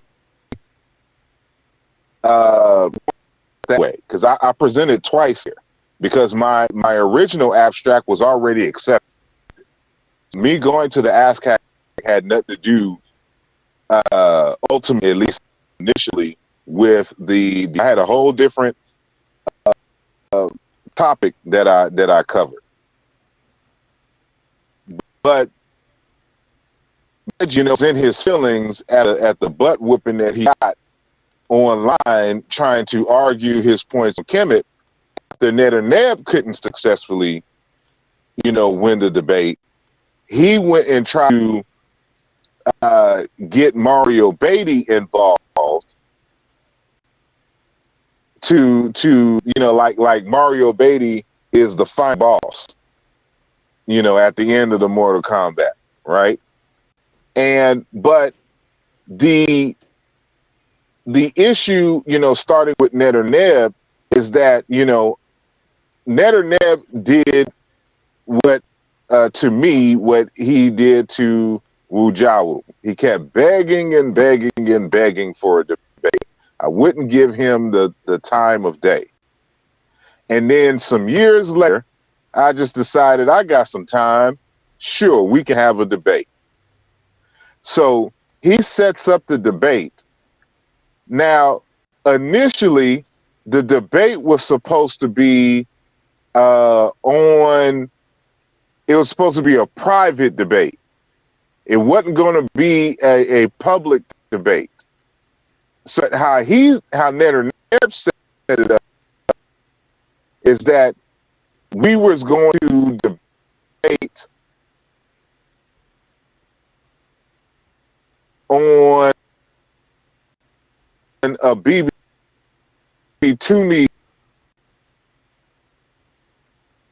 one of their private channels, and only Ned knew who the people were. These so-called, experts in PA. To this date, we don't know who these people were, right? And I'm like, no, if we're going to have a debate, it needs to be public. And I'm like, I'm not doing it unless it is also streamed on YouTube. And that's when Wujawu got involved, and we found a way to simulcast the debate. So if it wasn't for that, and the reason why I did that is so because everybody in that camp, everybody swear that they won, and Ned would go around saying that he won and that this and this, and then he was going to hog the video and not let everyone see, or he would be able to cut it up and get certain things out of it. I didn't want that to happen because I don't trust Ned, right?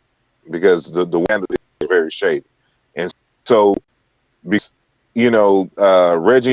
has that same thing, of course, and he's going to tell Mario Beatty wrong information in terms of what the argument and stuff was. I'm like, but we need to have our position clear and on paper and have it ready at the conference so that no one can say that we kind of switching up or something like this, or we're altering anything because they didn't hear all of our argument, right? And so that's how, the book came to be. But the ASCAC conference, the debate at the ASCAC conference was not planned from the beginning. It was only suggested by Reggie, and I'm the one who put together the proposal for it on behalf of Reggie. So, but this happened within less than a month, and it was right Yeah, I was gonna after say the debate that I and Nev had. I'm sorry. Go ahead. no. I was just gonna add to that because by the time you shared that with me, it was already at the 11th hour. Because remember, we put that preliminary thing in about 3 days time. In a week. Real quick because you had to have it quick in order to get it in hard copy form to be available at the conference. Yeah. So it was like 3 days, just put it together. So it was like, that type of thing. That's what people don't understand. But so my point is that it wasn't And that's designed. hard to know. Yeah. And it wasn't designed to create enemies. And I'm speaking back to the brother's comment, Black Lion Supreme's comment. See, people are not going to get along because this environment is not conducive for that. So that's what was happening. But bringing it back to the brother Reggie is that even on this point, because Ned failed, and Reggie knew he failed, Reggie felt that he could step in and give it a go. Because see, you all don't understand the chronological sequence, and this is what I'm doing on this channel. I'm creating a playlist, and I'm going to put the videos in their proper chronological order. It's a playlist called Kemet toponym or something like that. I think that's what it's called, Kemet toponym. So look for the playlist. The playlist there now. We got 11 videos. There's a couple more I'm gonna upload from the videos I'm talking about, and I'm gonna put them. I'm gonna make sure they're in chronological order, starting with the debate with Asar and NEB. Well, actually, it starts with a 6-year-old video of me and the rest of the Seshu, and we talk about Diop's claim, and we did that 6 years ago. So that's the first video in terms of the video order. But we're gonna have NEB's debate. Then Reggie steps in. The conversation with Reggie. Reggie came on the Amara Squad channel. I don't know if y'all remember. Reggie came on the Amara Squad channel and had carte blanche, where we gave him free reign to give a full presentation, uninterrupted. And then after his presentation, we did another video to give commentary about it, our thoughts on it, and so on and so forth. So those 2 videos exist. That's going to be put up. Then Reggie failed. So Reggie stepped in because he felt NEB failed. Reggie failed right there on the spot.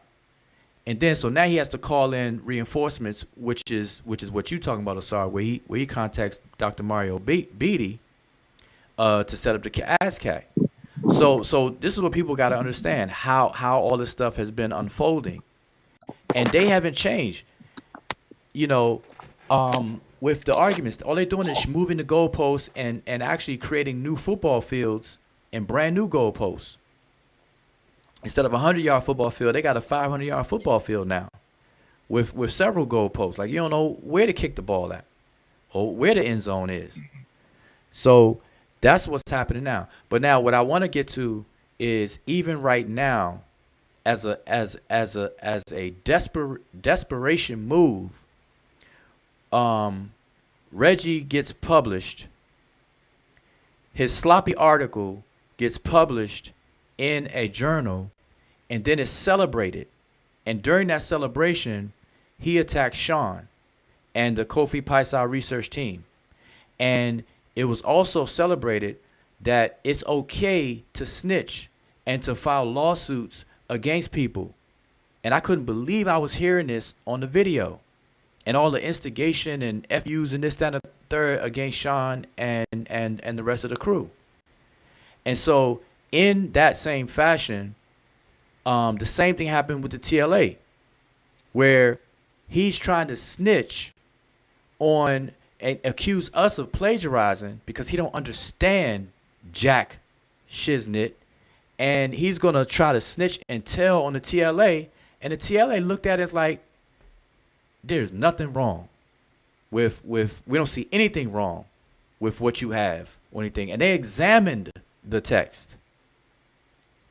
I could show the email. They examined the text. And that's the thing. So this is the kind of person, behavior, and character that people are supporting. The person that's woe is me, cries victim all the time. I remember the other day, I clicked on a link, and Unc was saying that Reggie was speaking slow. Reggie took that, Unc saying he was speaking slow, as if he was saying that you are slow. He was crying about that. Oh, since I'm the slow one, Reggie, the slow guy, is gonna speak now. He's gonna speak now, and everything like that. No, I'm the poor guy. I'm this, I'm that. Always crying. Always crying. But in the meantime, see, and the reason he emotionals, and the reason why I'm saying what I'm saying, and I wish Reggie was in the chat. He probably is listening. Is because it's enough is enough. Reggie will say these things and do these things and then hide his hand. The last time he was on this channel, he came on the channel and he was trying to defend his article, but he really didn't have to defend it because it wasn't under attack. He made it into something that it really wasn't. On that day, there was no intention to go over his article, but because it came up, within 5 minutes, I saw all kinds of problems and errors on it. And Reggie wants to talk about plagiarism and not quoting dictionaries. he did not cite the Mark Vigus dictionary. Not only did he not cite it, but he took screenshots of it with the watermark and put it in his quote unquote peer review journal. How in the hottest of hells would a reputable journal with a real person to peer review, how in the hottest of hells would they allow screenshots with watermarks of uncited dictionaries in the publication? Now, I have yet to go through the article to really critique it. And I'm going to do it, though, because Reggie bumping his gums and got so much to say about everything. And then he tried to snitch. That is some, like, that is the ultimate no. He's going to run and tell that. And I see I run and gun in the chat. Reggie is I run and tell that. Instead of I run and gun, Reggie is I run and tell that. He goes to the TLA and accuse us of plagiarizing and then tells them to look into it. With what is the phrase? I forgot what the wording was. Oh, you trying to share it? I show receipts. Yeah. That's you? Okay, all right. So listen, y'all. That's why I'm bringing this up because here's the thing. People support that behavior. Now, I don't have any ill feelings towards Reggie as a person or anything like that. I met Reggie one time in person, and that was it. And I don't have any ill feelings for anybody, but I just don't tolerate behavior. Like people could do their thing elsewhere. They could miss me with all that goofy stuff. Like I'm just not built that way. So it's like, fine, hey, you do your thing, and that's cool. But when it comes time for people trying to snitch and stuff like that, that's when they got ill intent, and that's not tolerated. That's just not tolerated. So people that support that, later for all of that. Later for all that. Y'all, if y'all want to support a snitcher, a rat, a snitch, a person who don't mind filing lawsuits against people for some petty stuff or whatever, and then trying to get organizations, whatever, to say something, then he say, oh, you got to buy it and whatnot. Look out for a lawsuit. Look out for a lawsuit. Anyway, so you sharing your screen? Is it up? Oh, there you go. Sorry. Yeah. So I don't know how much there you of go. this you can see. So I'm gonna just show two emails, and this is Daniel Werning, who involved in the TLA, and he said, "Dear Mujilu Tapa," and I know y'all are used to me, but I'm also Mujilu Mutapa, I'm sorry, and I have it at the bottom of my what do you call them, the tag, the email tag, right at the end of the signature. They say signature. yeah, the signature. So he's calling me one of my names. So Jilu Mutapa.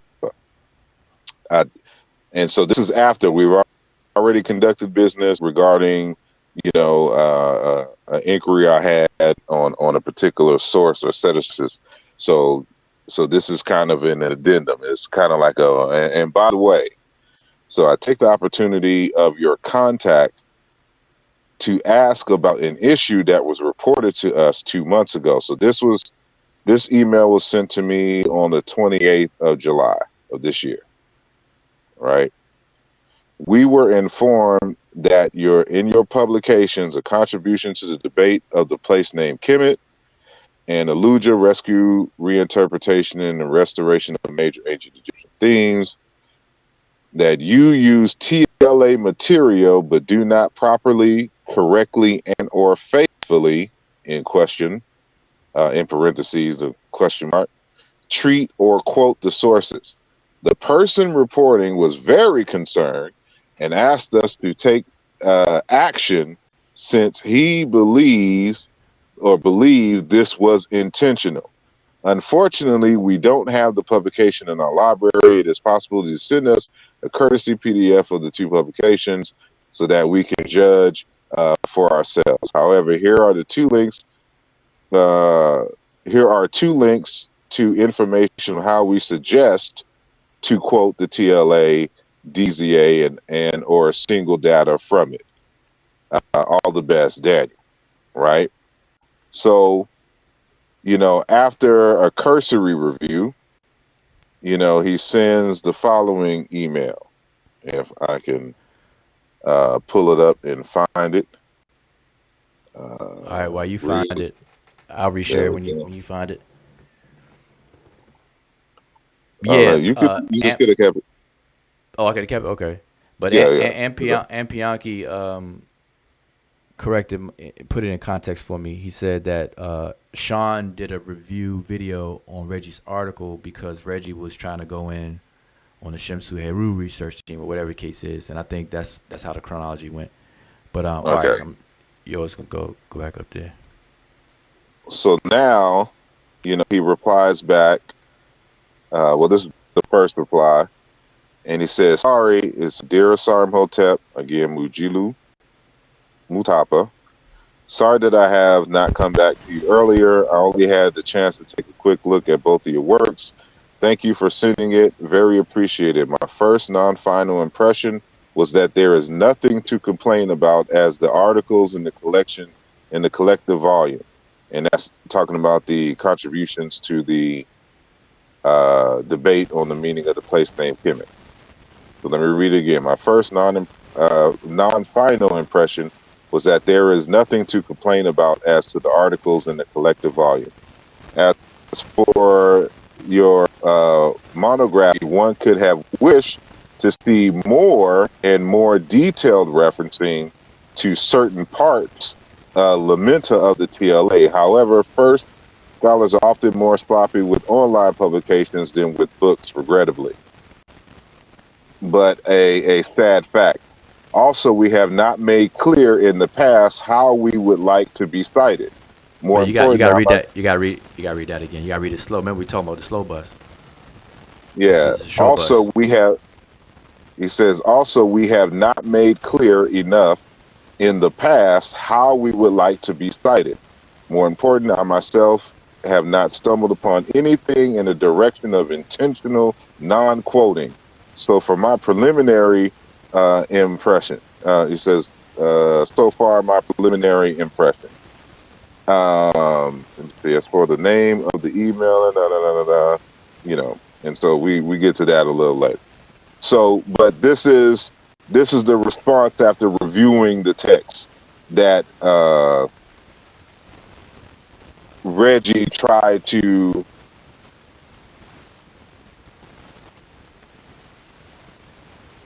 implicate or essentially, because snitching, we did something, and he told on that, but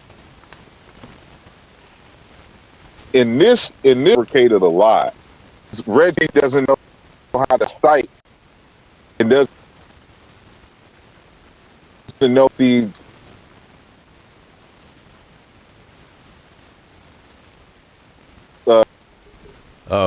breaking up. Material was that's he's labeled on the website. He probably snitching on your internet connection right now. Yeah, you were in and out. Let's try it again. It shows your signal is weak. He's over. Oh, you definitely sound like Optimus Prime right about now. Yeah, you gotta come back in. So, all right. So while Sark comes back in, that's just real interesting, real foul for anybody to be doing stuff like that. And see, it doesn't stop there. So sorry, I know you came back in, but I just want to say this. It doesn't stop there, y'all. It doesn't stop there. That's why I wish Sean was in the chat. Because prior to all of this, Reggie also went out of his way to try to get people blocked from being able to publish in journals. Do y'all remember that? Does anybody in the chat remember that? Because this was made known.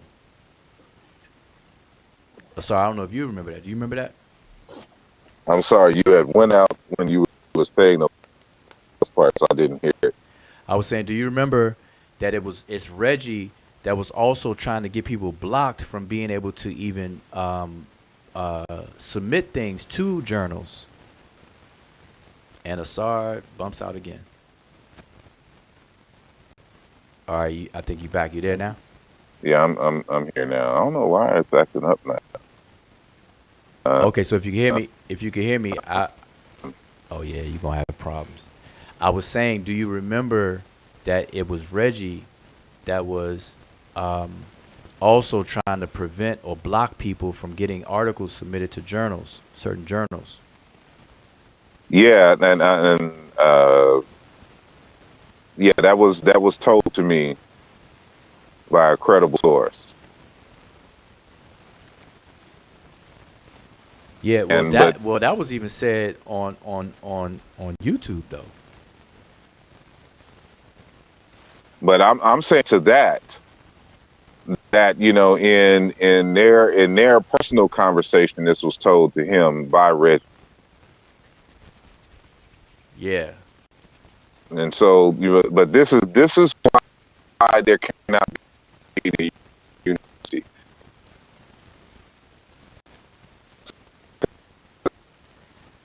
Well, For one, have to, you know, because two birds of a feather, and associate.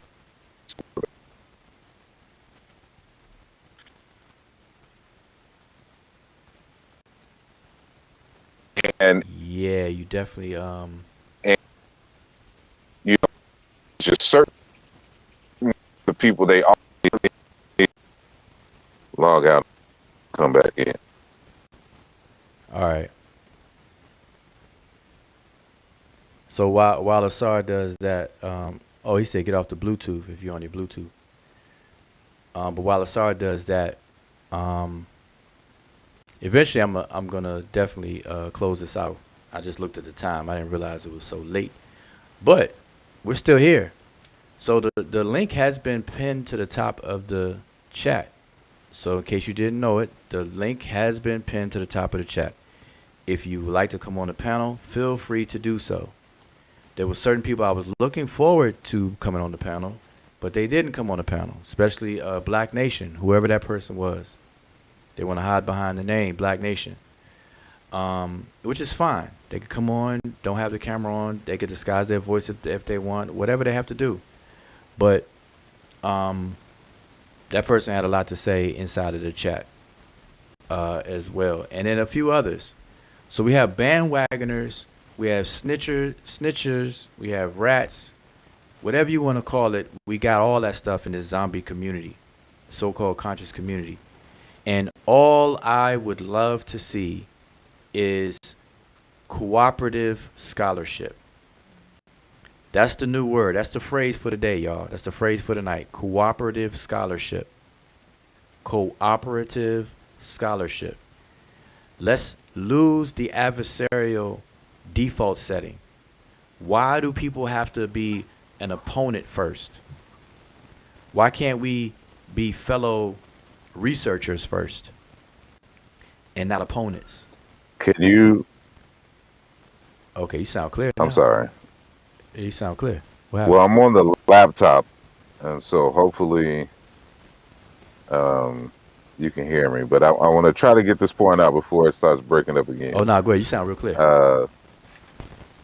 I was just saying that, you know, the reason why there can't be any unity is because, at least for me, is that, you know, I truly believe that two birds of a feather flock together. And when you have squares in your circle, and all they do is consistently lie and on you in terms of your character, your arguments, and stuff like this. They're always, plotting to try to sabotage stuff for other folks in general, and they have slow comprehension and don't read. Like it's just groups of people. I just can't be around that energy, and so you can't get anything done with those people because integrity is not at the heart of their being, and that's what the problem is ultimately. When people say why don't, it's like, no, it's they need to be who they are over there, and that's fine. I wish them well. These are the kind of folks that's just going to have to grow old and die, and that's just where I am with it. And there's no unity. I can't be unified and be in company with people with character like that. It's not how I roll, you know. And so if you are in my circle, I have to be able to trust you. There has to be some stability about you. You have to exhibit good character in all areas of life. And there's just certain individuals who just do not exhibit that. And it is what it is. And I'm not going to waste my time and energy trying to reform Negroes who are in their 40s and 50s who still act like children. And because they haven't found their purpose in life, and they're not where they think they should be, does not mean that I have to be at their level and be dragged down with them. And that's just how I feel at the moment. Yeah. Well, I think much was said. The video spoke for itself. So for those of you who are tuned in, number one, find something on this video that you like, even if it's just the background, the logo, or anything, and thumb up the video. Even if you don't like me, don't like Osar, don't like Emiket, find something on here that you like. If you like YouTube, if you like Google, just thumb up the video. Find a reason to like it. Thumb it up. But shout out to everybody who's tuned in because it's definitely late. We got 47 people watching right now. And so if you're just tuned in and you missed the previous video, I replayed a 3-year-old video. That 3-year-old video was myself, Asar, Brother Unk, Brother Garfield. And Sanjetti couldn't make it, as we explained in the video. And basically it was the Shimsu Heru research team going on Garfield's platform, addressing the Brother Reggie and NEB based on their failed attempts to argue against these points that we were making. They took an adversarial position instead of working together, and they did that to their own detriment. All right. And so we explained all of that stuff because things got out of hand when it happens. Because when you take an adversarial or this opponent, enemy type of stance, then things are bound to get out of control, whatever, with people with bad character and don't have that discipline. And so we addressed those things in the video. So that video was played earlier, and I didn't realize it was a 4-hour video. So if you watched it, man, you're a trooper. I really appreciate it. But go back and watch it. It's the video right before this one. But keep in mind, it's a replay. So it's a 3-year-old video. It was from July of 2019. Okay? And so we played that, and here we are with this after party. And I was hoping that anybody that had comments in the chat during that video would come here and come on the panel and express themselves, whether it's in agreement, opposition, or critique, whatever. So Shotgun Dugu Kemet came on. He wanted to challenge Asar on something on a soundbite, which to me was crazy. Then he ran. And that was the only person that came on. And then, of course, we had Brother Kofi here before Brother June and Brother Chris that came on. and of course we got Emicat trooping it. So here we are right now, and I would just give a shout out to everybody in the chat for tuning in. Appreciate it. So, you know, I guess we got a few more minutes, so I'm just trying to see if anybody in chat has some pertinent questions or whatever the case is, or if you want to at the last minute hit the link and come on, because I'm telling you, these topics and things, as far as the YouTube battle. Now, mind you, watch this. Reggie and we say this and we be right every single time. I guarantee you, the brother Reggie's gonna do a video or two or three.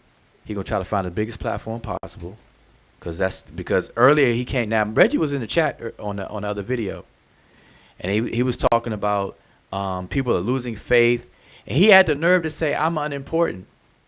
Now Reggie can't see me on the Egyptian language. I'm gonna tell y'all that straight up and down, and I hope Reggie's listening. Reggie can't see me on the Egyptian language, and he knows that. I will read up, down, backwards, and around him when it comes to the ancient Egyptian language. It's grammar, the whole nine. Bet that. He knows that.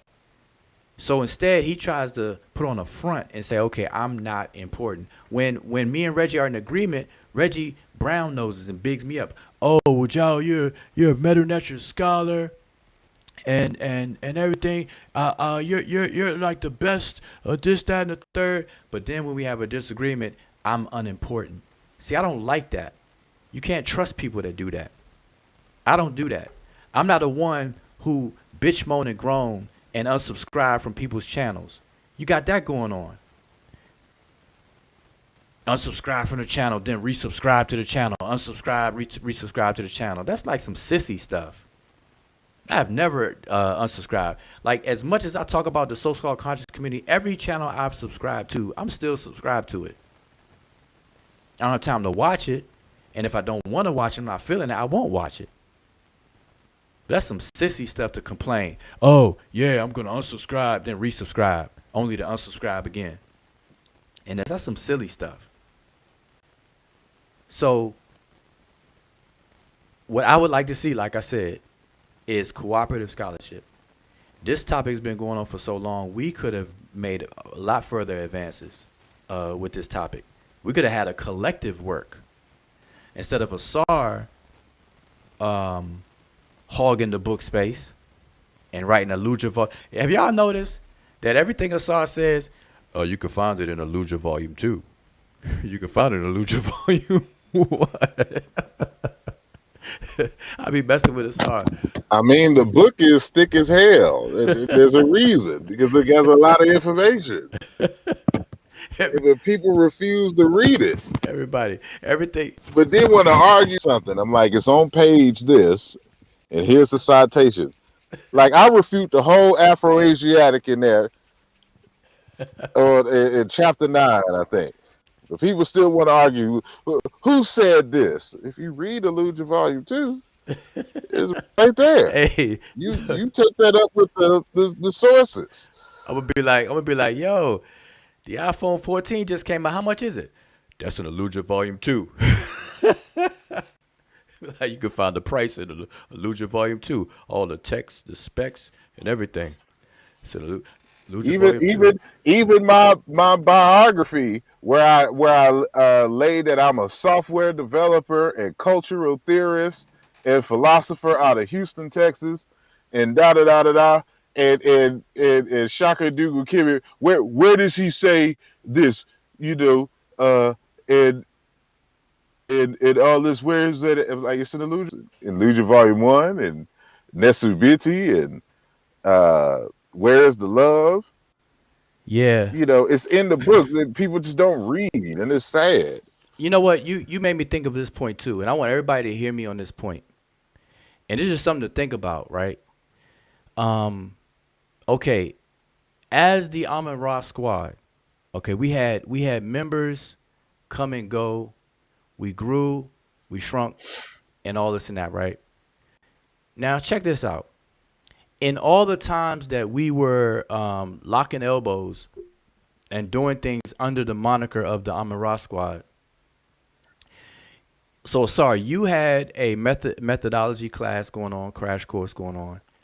you also had a historical comparative linguistics crash course going on. I had the Sesh Medew Netcher class going on, still do. I have private grammar classes prior to me releasing the grammar book.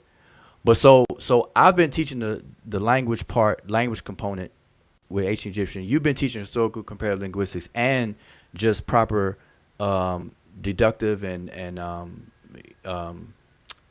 what do you call it? Inductive and deductive research methodology and all that kind of stuff. But now notice that the squad as a whole squad support with lip service, but not in action. So I say that because now check this. I want y'all to notice something that how out of the squad, who has taken my class so that we can better the whole team of the squad and the SARS class and so on and so forth, versus us being knowledgeable about other stuff. So I'm gonna give you for instance, like I'm familiar enough with biological evolution. I know enough about it to do an entire show about DNA, the haplogroups, the inheritance, and I actually did shows on this on the Amun Ra Squad channel. I even explained the 23andMe, the Ancestry.com, how you have the autosomal inheritance, this phenomenon called recombination, why two siblings don't have the same set of DNA ancestry, the whole nine. I know enough of that, but that's not my forte or my focus, but I know enough of it to have a full conversation and go, and be in that conversation. And with evolution, the whole idea about evolution, so much so that I can even, we had the whole Kepler thing and stuff like that, right? So the point I'm getting at is that there's certain ones of us that can hang and have a intellectual conversation with everybody on the squad, but that can't happen in reverse. Why? Because things are not supported like it should be, above and beyond the lip service. And that's what a real team, a unified team, should do and should be about. So remember I said that because Asar said it differently earlier. There's strength in numbers. If everybody was unified and everybody strengthens the weakest link, because you're only as strong as your weakest link. And so we have areas of focus. Asar has a main area of focus. I got a main area of focus. So if I'm weak in one area, boom, I know I can lean on that. If Asar weak in something, he can lean.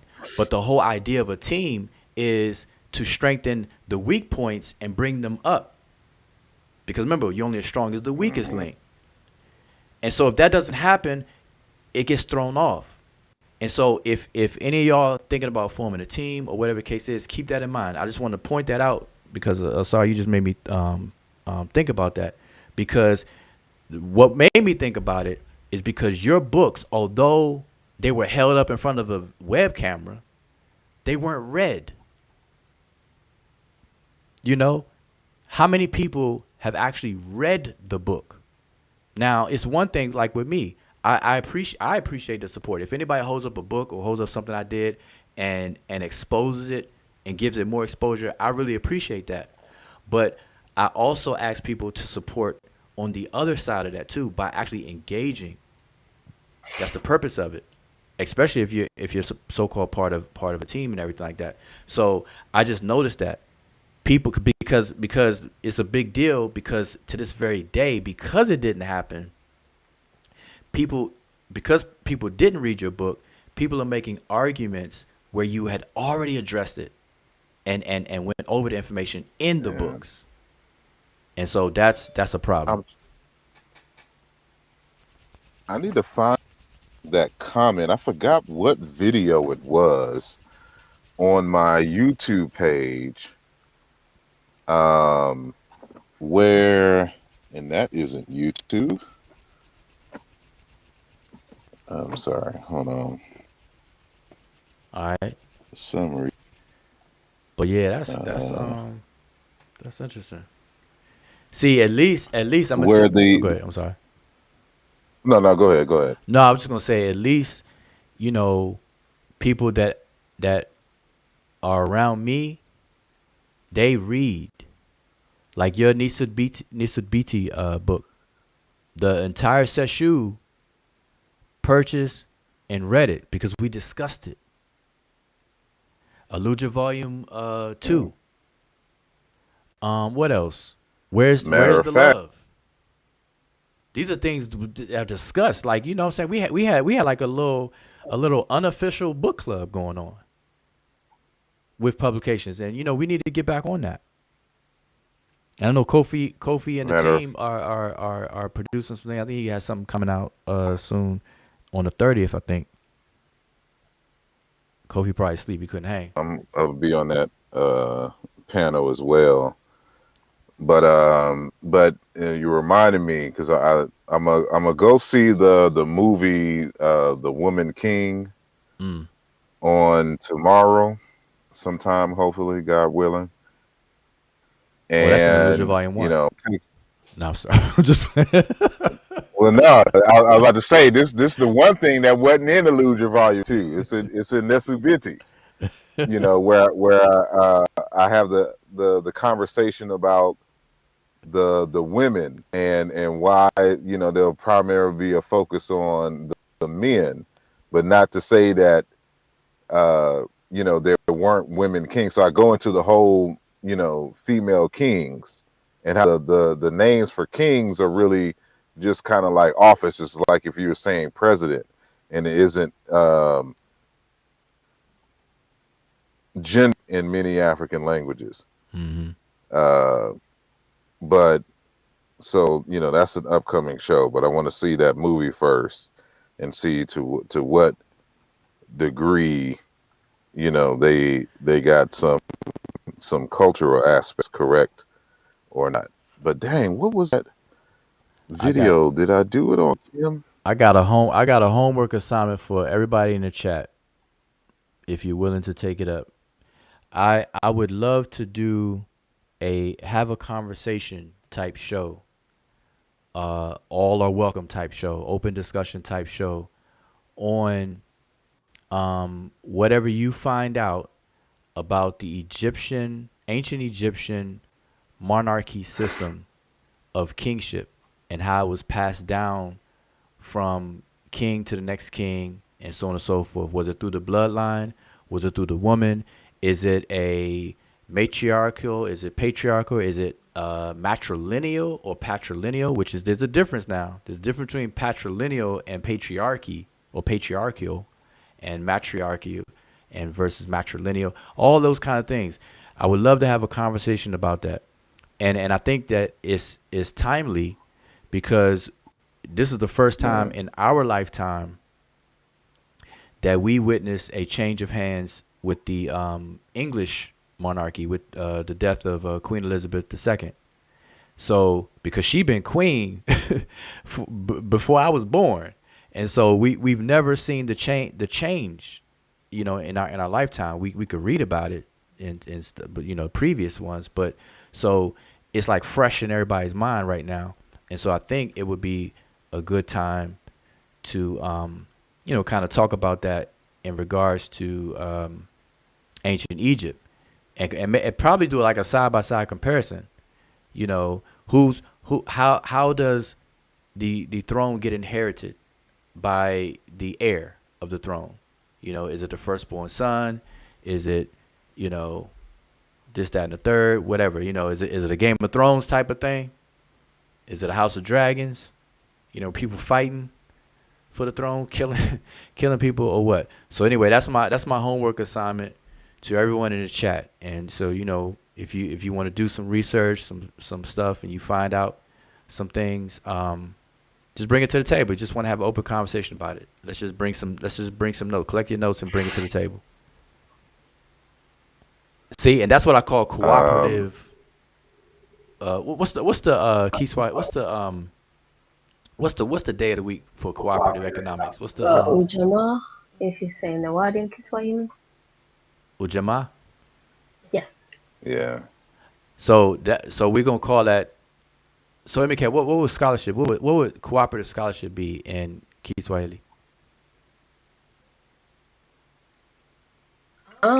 I guess scholarship. I don't know if you call it like I don't know the word for scholarship itself, but maybe education, like mafunzo or something like that, or funzo. So it'd be, but I'll probably have to figure out to put it grammatical correct so it makes sense. So Okay. Well, jamaa kwa mafunzo or something like that. can you say that again? Jamaa kwa or ya mafunzo. Oh, there you have it. So that's a freshly new coin word for y'all. There it is. We're gonna roll with that. Am I saying it correctly? Ujamaa. All right. Say it one more time. Let me get real quick. Ujamaa kwa mafunzo. Kwa mafunzo. Kamafuso. Y'all heard it first. Okay. Kwa mafuzo. There you go. We're gonna have a T-shirt. But go ahead. Sorry, you was. Let me put you on the summer jam there. What you got? Yeah, I wanted to. You were saying something along the lines of the expectation. So I think I've shared this before, but many of you may not understand or may not have seen this. So I'm gonna repeat this. This is from our a video I did on my channel titled "Sorry, Diop did not show his work on the word Kemet." How old is that? Right. You always gotta give dates, man. Right This here. is 4 months. Okay. It says 4 months ago. So this was this year, and there was a individual came in a little hostile to my video. So he says, "This is for Bonwo." He says, "Have you deciphered the Waterbush entry that identifies the Kim object as a burning heap of coal? If so, please show your work. Or have you skipped that step because it appears to be marked unattested? Note that the editors changed its status from red to yellow apparently recently." And he's talking about the TLA. And so I say, I have a holder on it in the 2019 work. My recommendation is to read the text mentioned 1,000 times on this channel and in the video and come back with a more informed and well-formed question. He replies back, "This is my first time. I heard some oblique reference to a previous work and a forthcoming book in the video, but to be honest, it was quite long and rambling. This is not to dish your work because I found your research pretty thorough, as it should be when you challenge the master," Obinga's term of endearment for Diop. In it that you had to waste an hour or so defending the essential role of criticism in academic research. It would be helpful to leave a link in your description so I and other viewers can buy your 2019 and forthcoming work. So I give him the link. And he says, "Thanks God, it will purchase." Then he says, I ordered the book. Criticism aside, you made some solid contributions to the methodology of Africology. Well done. Thank you for your support. I look forward to your feedback. So he comes back some time later, right? So remember how he came in, the kind of that he came in with. So he says, that same month, just received and reviewed a copy of a contribution to the debate on the meaning of Kemet. As a person who relied on the work of Diop and Obinga as to the meaning of Kemet in my own PhD dissertation, 2002 in Africology, I am downright immovable. However, this is the most brilliant, courageous, and exhaustive research I have seen on the subject, and it cannot easily be dismissed. In the end, you have actually strengthened Diop's thesis that ancient Egypt was an African civilization by linguistically eliminating a weak argument and fortifying evidence of the genetic relationship of Netcher to Proto-African languages. It is worth pondering the deeper implications of your translation, therefore organizing the principle of a rhizome. So you see the difference in how he responded. His first entry into the conversation was somewhat, it wasn't as, conscious community hostile, but it was hostile nonetheless. But he said, you know what? He did, and you can tell that he's a scholar, because he said, you know what? Let me take a look at the arguments, after I suggested that he do that, and then come back. And so he came back on his own and made the comments that he made.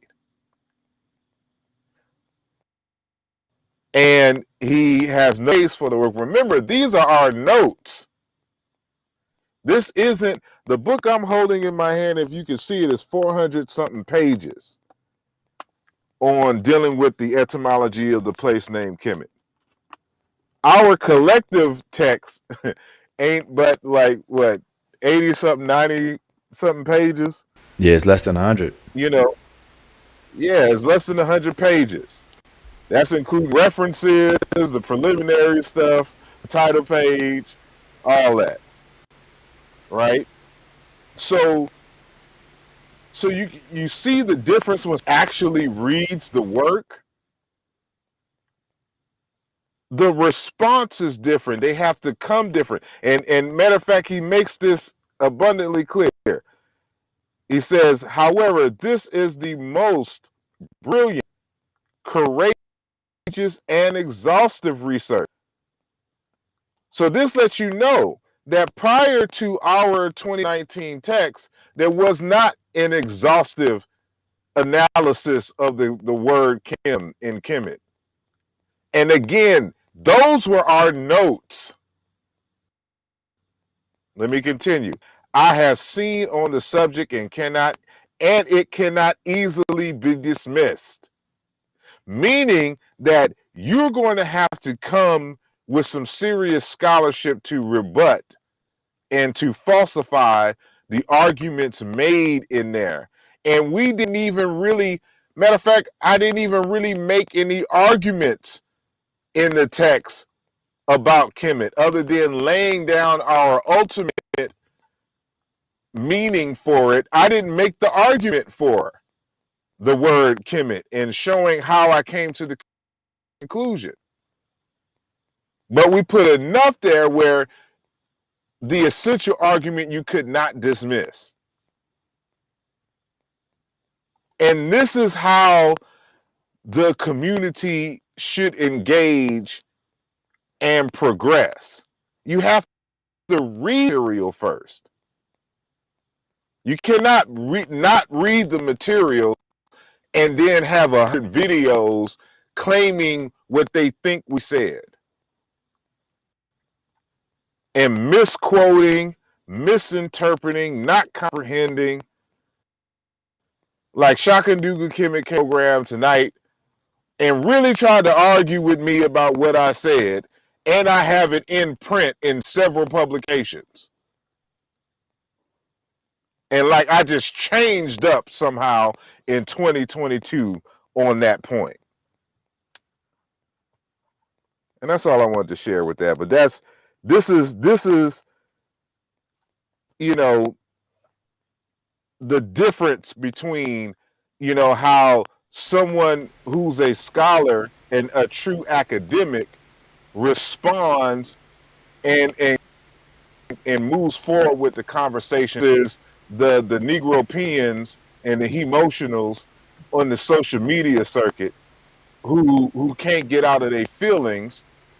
Remember, this person said, I relied on Obinga and Diop for my PhD dissertation in 2002 on the media. So he was dealing with some aspect of his dissertation having to deal with identity and race of ancient Egypt. And for someone who relied on Diop's argument PhD to come back and say that this is the most brilliant and exhaustive and courageous work. That says something. Yeah, that's like night and day. And we get responses like this all the time. I'm sorry, go ahead. No, I was just saying that's a breath of fresh air. Because here's the thing, even if that brother disagreed, you could tell by his wording and everything, the spirit behind his wording and everything, that even if there was a disagreement, it would be well founded. Like it would be worthwhile to have a conversation, and he would have it with you, or an exchange. By sharing, okay, what about this or what about that, and not just taking an adversarial position just for the sake of it, just because I feel like that. And that's what goes on, what I'm saying, night and day in this zombie community, where people have to have this aha gotcha moment, got to get in the ring, fight, battle rap, outdo somebody, get one up type of activities.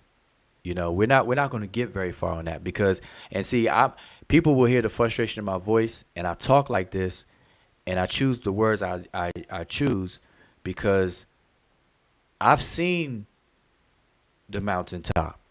I've seen the other side of the mountain. No, I've rubbed elbows with professionals, and I've seen the dedication and work other people are doing, and we are so far behind. And I showed this like a couple of weeks ago. I showed one website that had a lot of Egyptian reference material, resource material. And if you look at that list, it was a long list too. You look at the authors' names. Some have long been deceased. Some are obviously still living. Some young. Some thesis. Some dissertations. They're not us. They're not us. And these people are advancing. Like, you go to, if you got an academia.edu account, go there and just type in some keywords and just look at the search results of papers upon papers upon papers, articles. They even clip things out of commercial published works, journals and stuff. Some journals allow that, by the way. Some journals, if I write an article in a journal, they will allow me to reproduce my part of it and make it available, blah, blah, blah. It depends on, the circumstances of whatever journals. But a lot of that is on academia. You got people's thesis, dissertations, successfully defended, that later become books or whatever. And it's just not us. You know what I'm saying? So it's like, I have this sense of urgency, like, man, we are so far behind. We don't have time to be playing these games. So that's what the frustration people are hearing, in my voice, because it's if this was first year going through this, second year, okay, but man, we've been doing this since 2010. I've been doing this for 12 years online. Same arguments. I just saw a title of a video, the truth about the devil, or talk about the devil. I'm like, man, are we still trying to figure out the devil? The Bible, like 2022, we still literally like that's a thing now. You just got to get off social media. Boy, that's crazy right there. So I don't know, what time is it? It's 4:19 in my time. So I want to kind of summarize. Like, I want people, like, to really understand the arguments, because I don't plan on, I'm definitely not doing no back and forth. I already know with a surety that people are going to produce more videos about this topic. And I'm saying this right here, right now. Don't expect me to do response videos. And by me not doing response videos, don't characterize it as, okay, well, Joe is scared or running or whatever the case is. That's not, well, Joe scared and running don't fit in the same sentence. All right.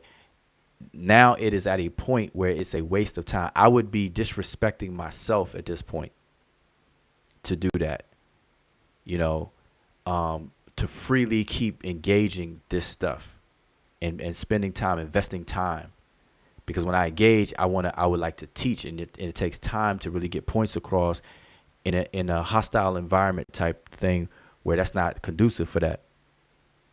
Let's see, SR bumped off. So to summarize, the issue on this topic of the word Kemet, it's not just the word Kim, the adjective meaning black, or its feminine form of it, the same word, Kemet, meaning black. This entire discussion that we've been focused on is very narrow. It's talking about the place name Kemet, the etymological meaning of the place name Kemet. And I want y'all to understand, etymology deals with the history of a word from its coinage, when it was a neologism, all the way up to its evolution and expansion, its semantic matrix and scope. That's what this whole conversation has been about. And what we do know about the word is that it was not a word that was coined because of anybody's skin color. So the attachment of the word Kemet as the name of the kingdom with skin color is in error. And a lot of people use that and have bought into that, and it's hard to let go. Kemet was not named Kemet because of anybody's skin color. That's the main argument. And that argument was implied and advocated by our late and great Sheikh Anta Diop. And everybody jumped on the bandwagon and weaponized it as a tool to try to fight against scholarly racism when it comes to ancient Egypt. And I get it. But we got to move past that, because that's faulty. Another point, because there's two things: Kemet as the place name Kemet, and then this NEB or demonym, as it's called, should be called, or relational adjective. See, when I say a relational adjective, that is the grammatical form in the Egyptian language that demonyms take. In English, we have demonyms, but they're not relational adjectives in the same way ancient Egyptian is. So the word Kemetiu, that's falsely being translated as black people, doesn't mean that. It is a relational adjective, as I explained in the text. Those are the main two arguments. And between myself, Asar, and Sanjeti, we approach those things from different angles, and we combine them, and we put preliminary notes together to create that text. Asar, in his upcoming publication, is going to further elaborate on his portion of those preliminary notes and bust that wide open.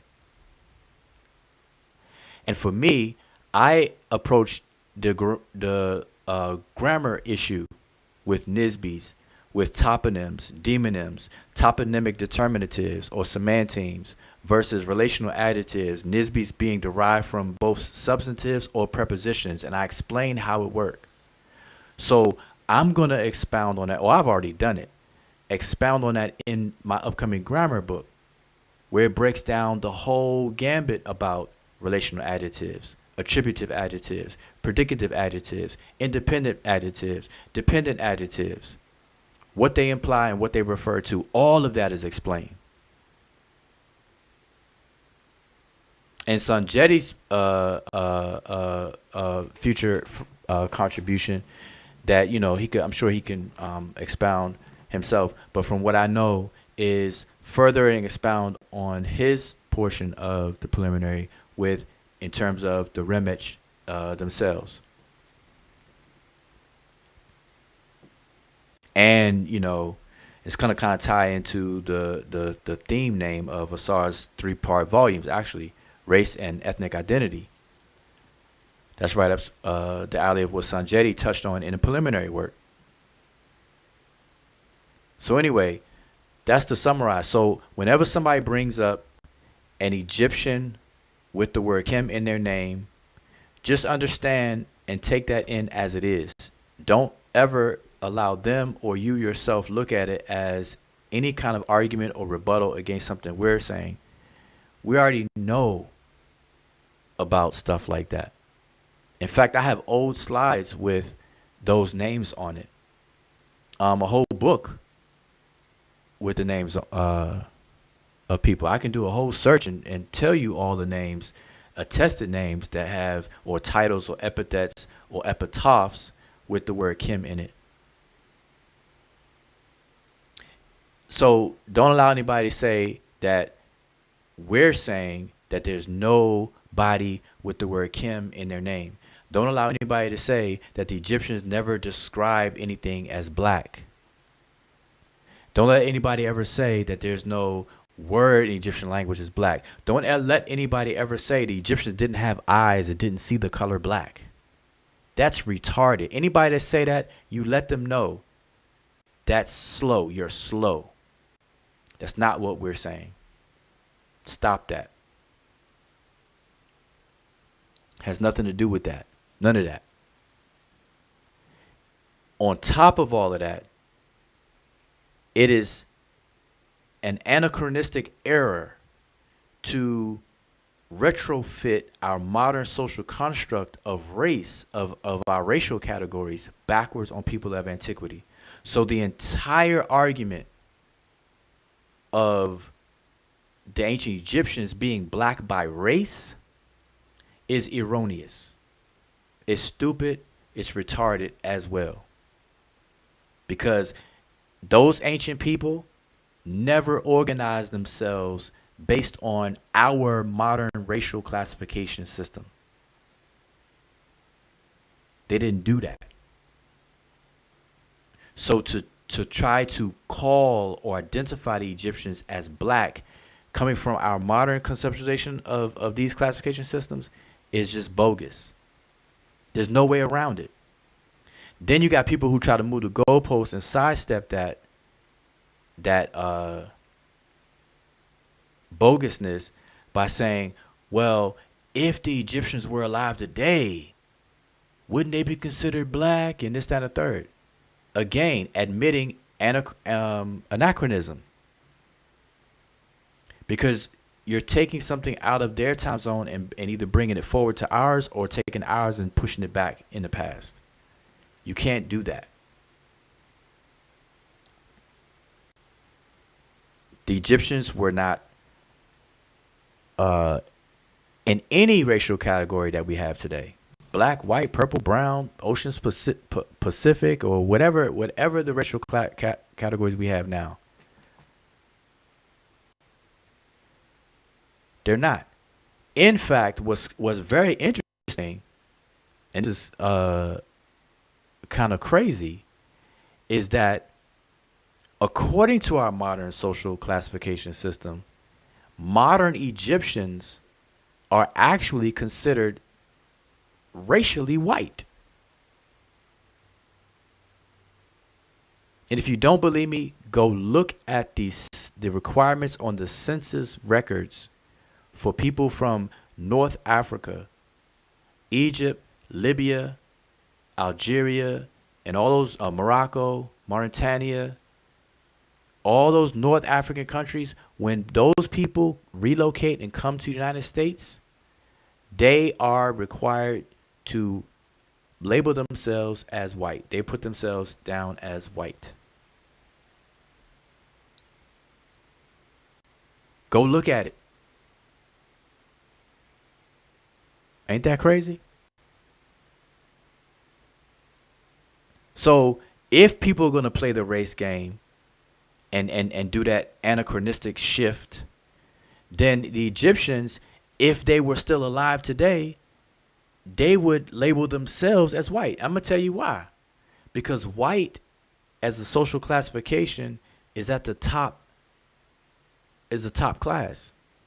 The ancient Egyptians were elitists. The ancient Egyptians looked at them and thought of themselves as all that and a bag of chips. The ancient Egyptians, as a prideful nation, would never see itself as a bottom caste, as a collective, as a whole.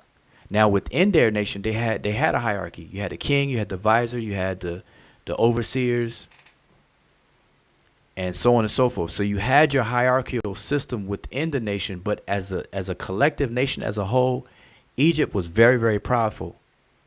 Kemet, Tawi, Simatawi, Khanu, whatever name you want to choose, whatever time period you feel comfortable in, Egypt was very, very powerful. They would not see themselves as beneath anybody else. Those 9 bowls were 9 bowls for a reason, and they wore them under their feet for a reason.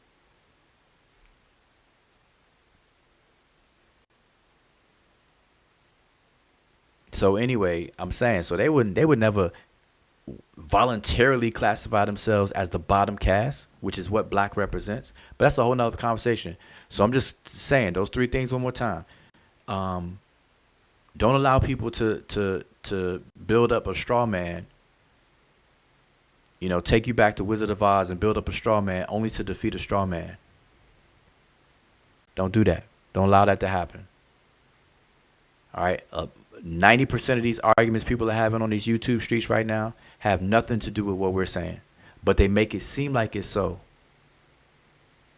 And how I know people be telling me and asking me questions about stuff like that. So cut it out. All right. And I know, like Monica said, she's tired of she said she can't sit through another video with the word Kim. Yeah, that's cool. It's fine. Cause you're not gonna get too many of that out of me. Unless it's necessary out of an example for some kind of teaching moment. But other than that, nah. Nope. Been there, done that, read the book. I'm trying to get into some more serious things. But anyway, so I'm going to go ahead and close it out. MK, you got anything? Oh, nah, I'm just talking to Monica and she's talking about bride price and trying to figure out if there was bride price in ancient Egypt. But I will just say that, I guess in the in the old days, because marriage is a contract, so even if somebody doesn't pay per se, but there's, marriage, it was actually a contract and business deals that people actually, get into for the betterment of their village, for the betterment of their immediate family and whatnot. So sometimes, you marry according to, like what privileges or how it might help your people. So even if they don't pay the bride price, it might actually help, elevate your family to a different class or whatever it is in that sense. So, and even today, even though people do not see it as that, it is what it is, because people don't just marry somebody because they feel sorry for somebody. It's always a contract, and you're always looking for, how you can benefit out of that relationship in that way. But in the olden days, yes, if the person didn't have enough money, which was via livestock, because livestock was what was used to judge the wealth of somebody, then it was always about how the contract can actually benefit not just the two, but the families of those two people. But yeah, that would be a good discussion to have as well. Mo, I'm gonna find my book, the book I have on marriage in ancient Egypt. So I'm gonna find that and so remind me of that, and I'll make sure I get that title to you. It's I have a couple of books on marriage in ancient Egypt, or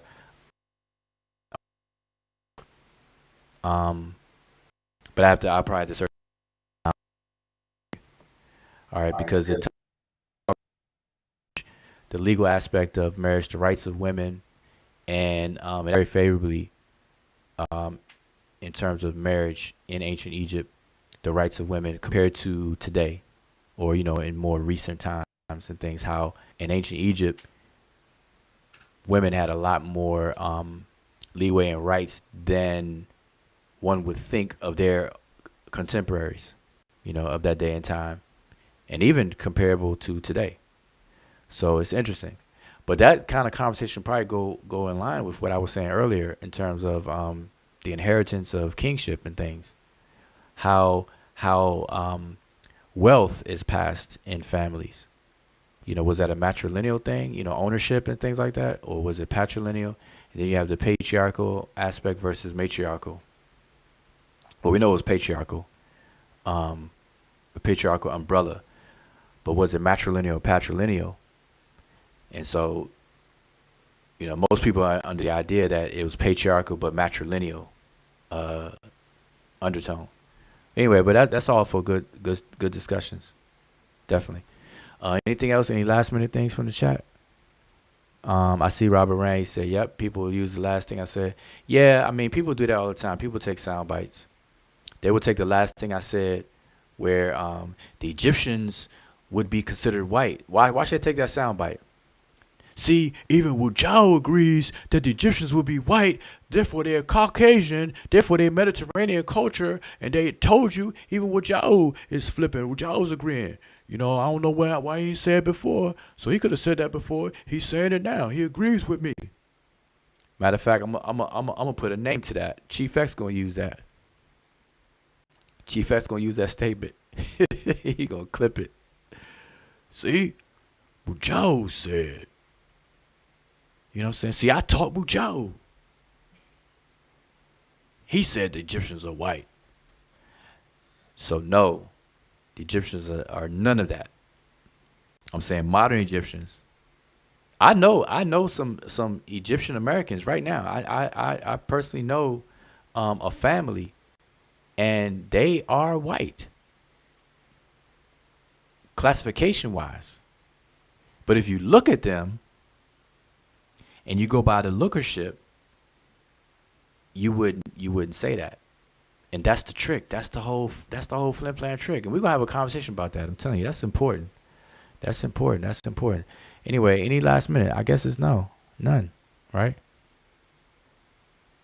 Yeah, we're talking about livestock now, and yes, I actually agree with Aziz Paul that cattle and like cows and goats, those are actually valuable stuff because they don't come cheap. People don't even think about it, but buying, whether it's a calf or whatever it is, it doesn't come cheap. So when you have one, that's a lot of money. When you have plenty in your farm, that's a lot of money. So that's one of the ways that people don't think that you can actually evaluate somebody's wealth.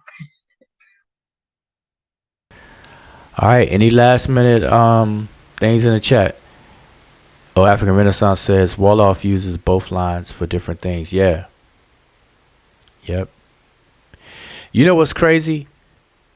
African Renaissance, you made me think of something, and I forget. Maybe you know this. There is a community somewhere on the continent, and I know the continent is very big, so it's kind of crazy for me to say it like that. But there's a community of people on the continent where men and women speak two different languages. Like they speak a collective same language to communicate, but then there's an element within their society where women will speak a different language than men, or considered a different language than men. So somebody keep me honest and keep me informed. First of all, have any of y'all heard that before? And then if you do, what's the name of those people? Because I know it exists. And if I don't get an answer from you all tonight, I'm gonna definitely dig that up. I find that very fascinating, interesting. But anyway, you made me think about that because you said both lines for different things. And even, I'm trying to think, do we do that today? What's interesting though is this.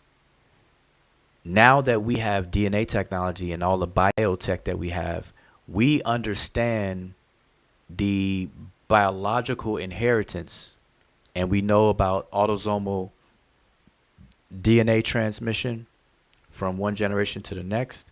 We know about the patrilineal line and the matrilineal DNA, mitochondria, and the yap. And so when a woman goes to get her DNA genome mapped, they don't have a male haplogroup assigned to them because they don't inherit that. So men have both, So a male will have both a MT haplogroup, a maternal haplogroup, and a paternal haplogroup assigned to them, whereas a woman will only have the maternal haplogroup, and she has to infer her father's haplogroup for herself, but it's not assigned to her. And so biologically, we see that difference right there, and that's just interesting because that's a natural biological, kind of difference. But then in the passing, because now that's a passing down of biological material, right? DNA, that's biological, right? But then when you want to pass down material objects and value and ownerships and things like that, something similar occurred where it was passed down through the women's side or the men's side, and so on and so forth.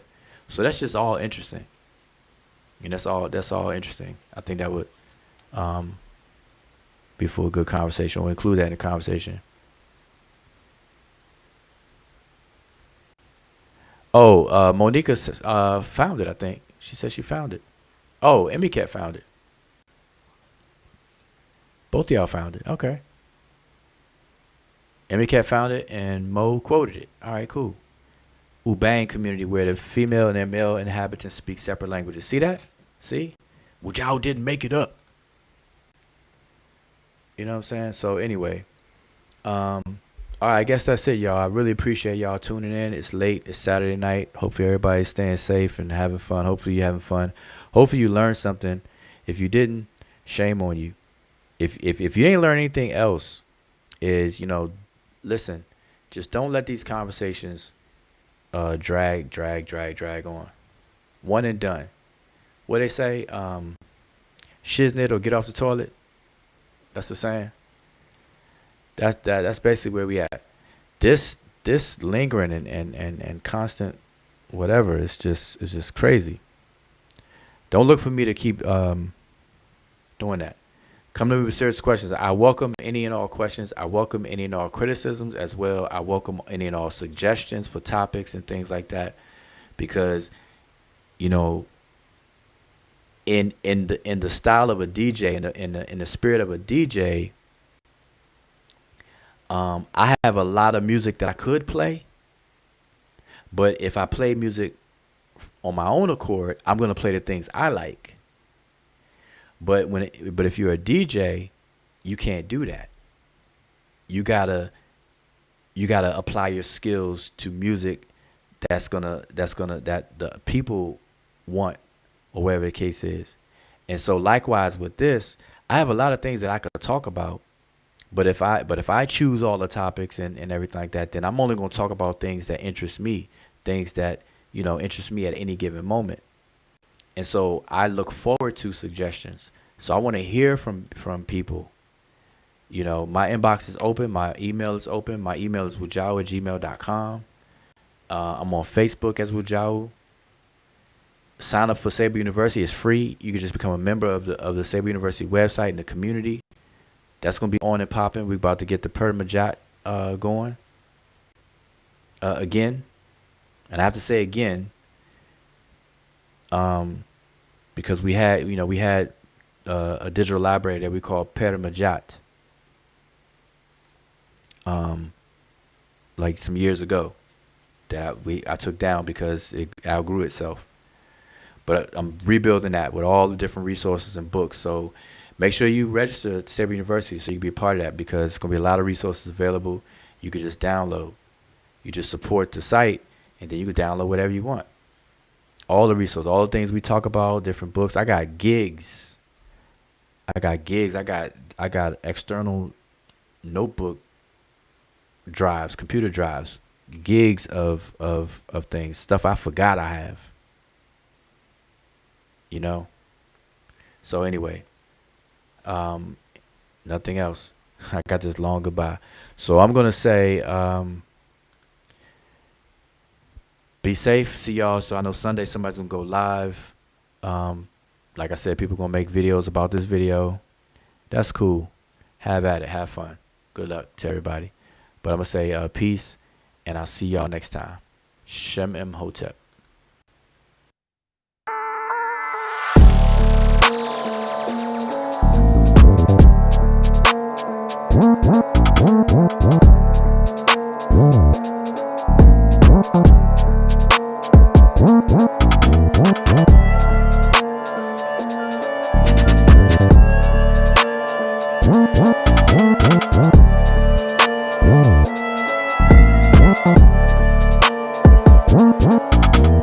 Plato said that when you go to Kemet school, you became more alert.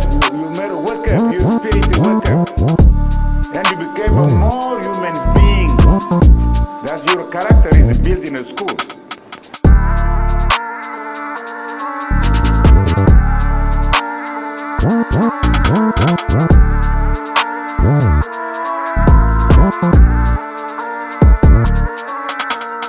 When you study what we call classical studies, you must know maybe Netcher. You see, maybe. Hold up, y'all. I forgot. So listen, wait a minute. I totally forgot. Listen, I said I was gonna play this clip of Emiket Aku Kinshaya Kenyi because see people think that Emiket is some kind of slouch, like she can't hold her own and stuff. And I say that because a few months ago we had a situation where women were being told to sit in the back and silence the women and stuff like that and everything, and that just rubbed me the wrong way.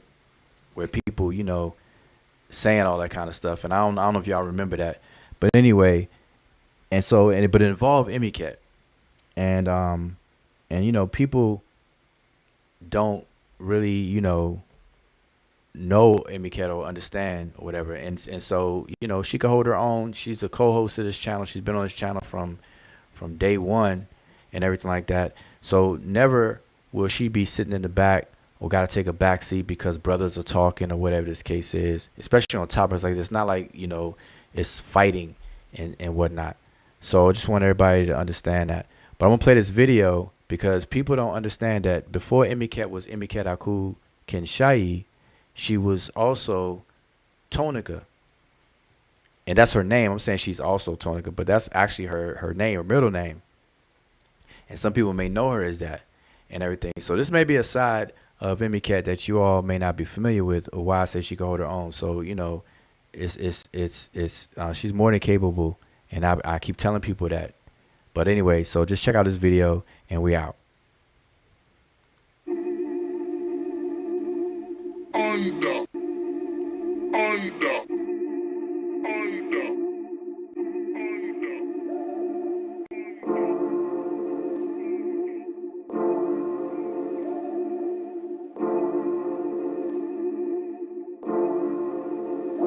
On the land, on the land, on the land.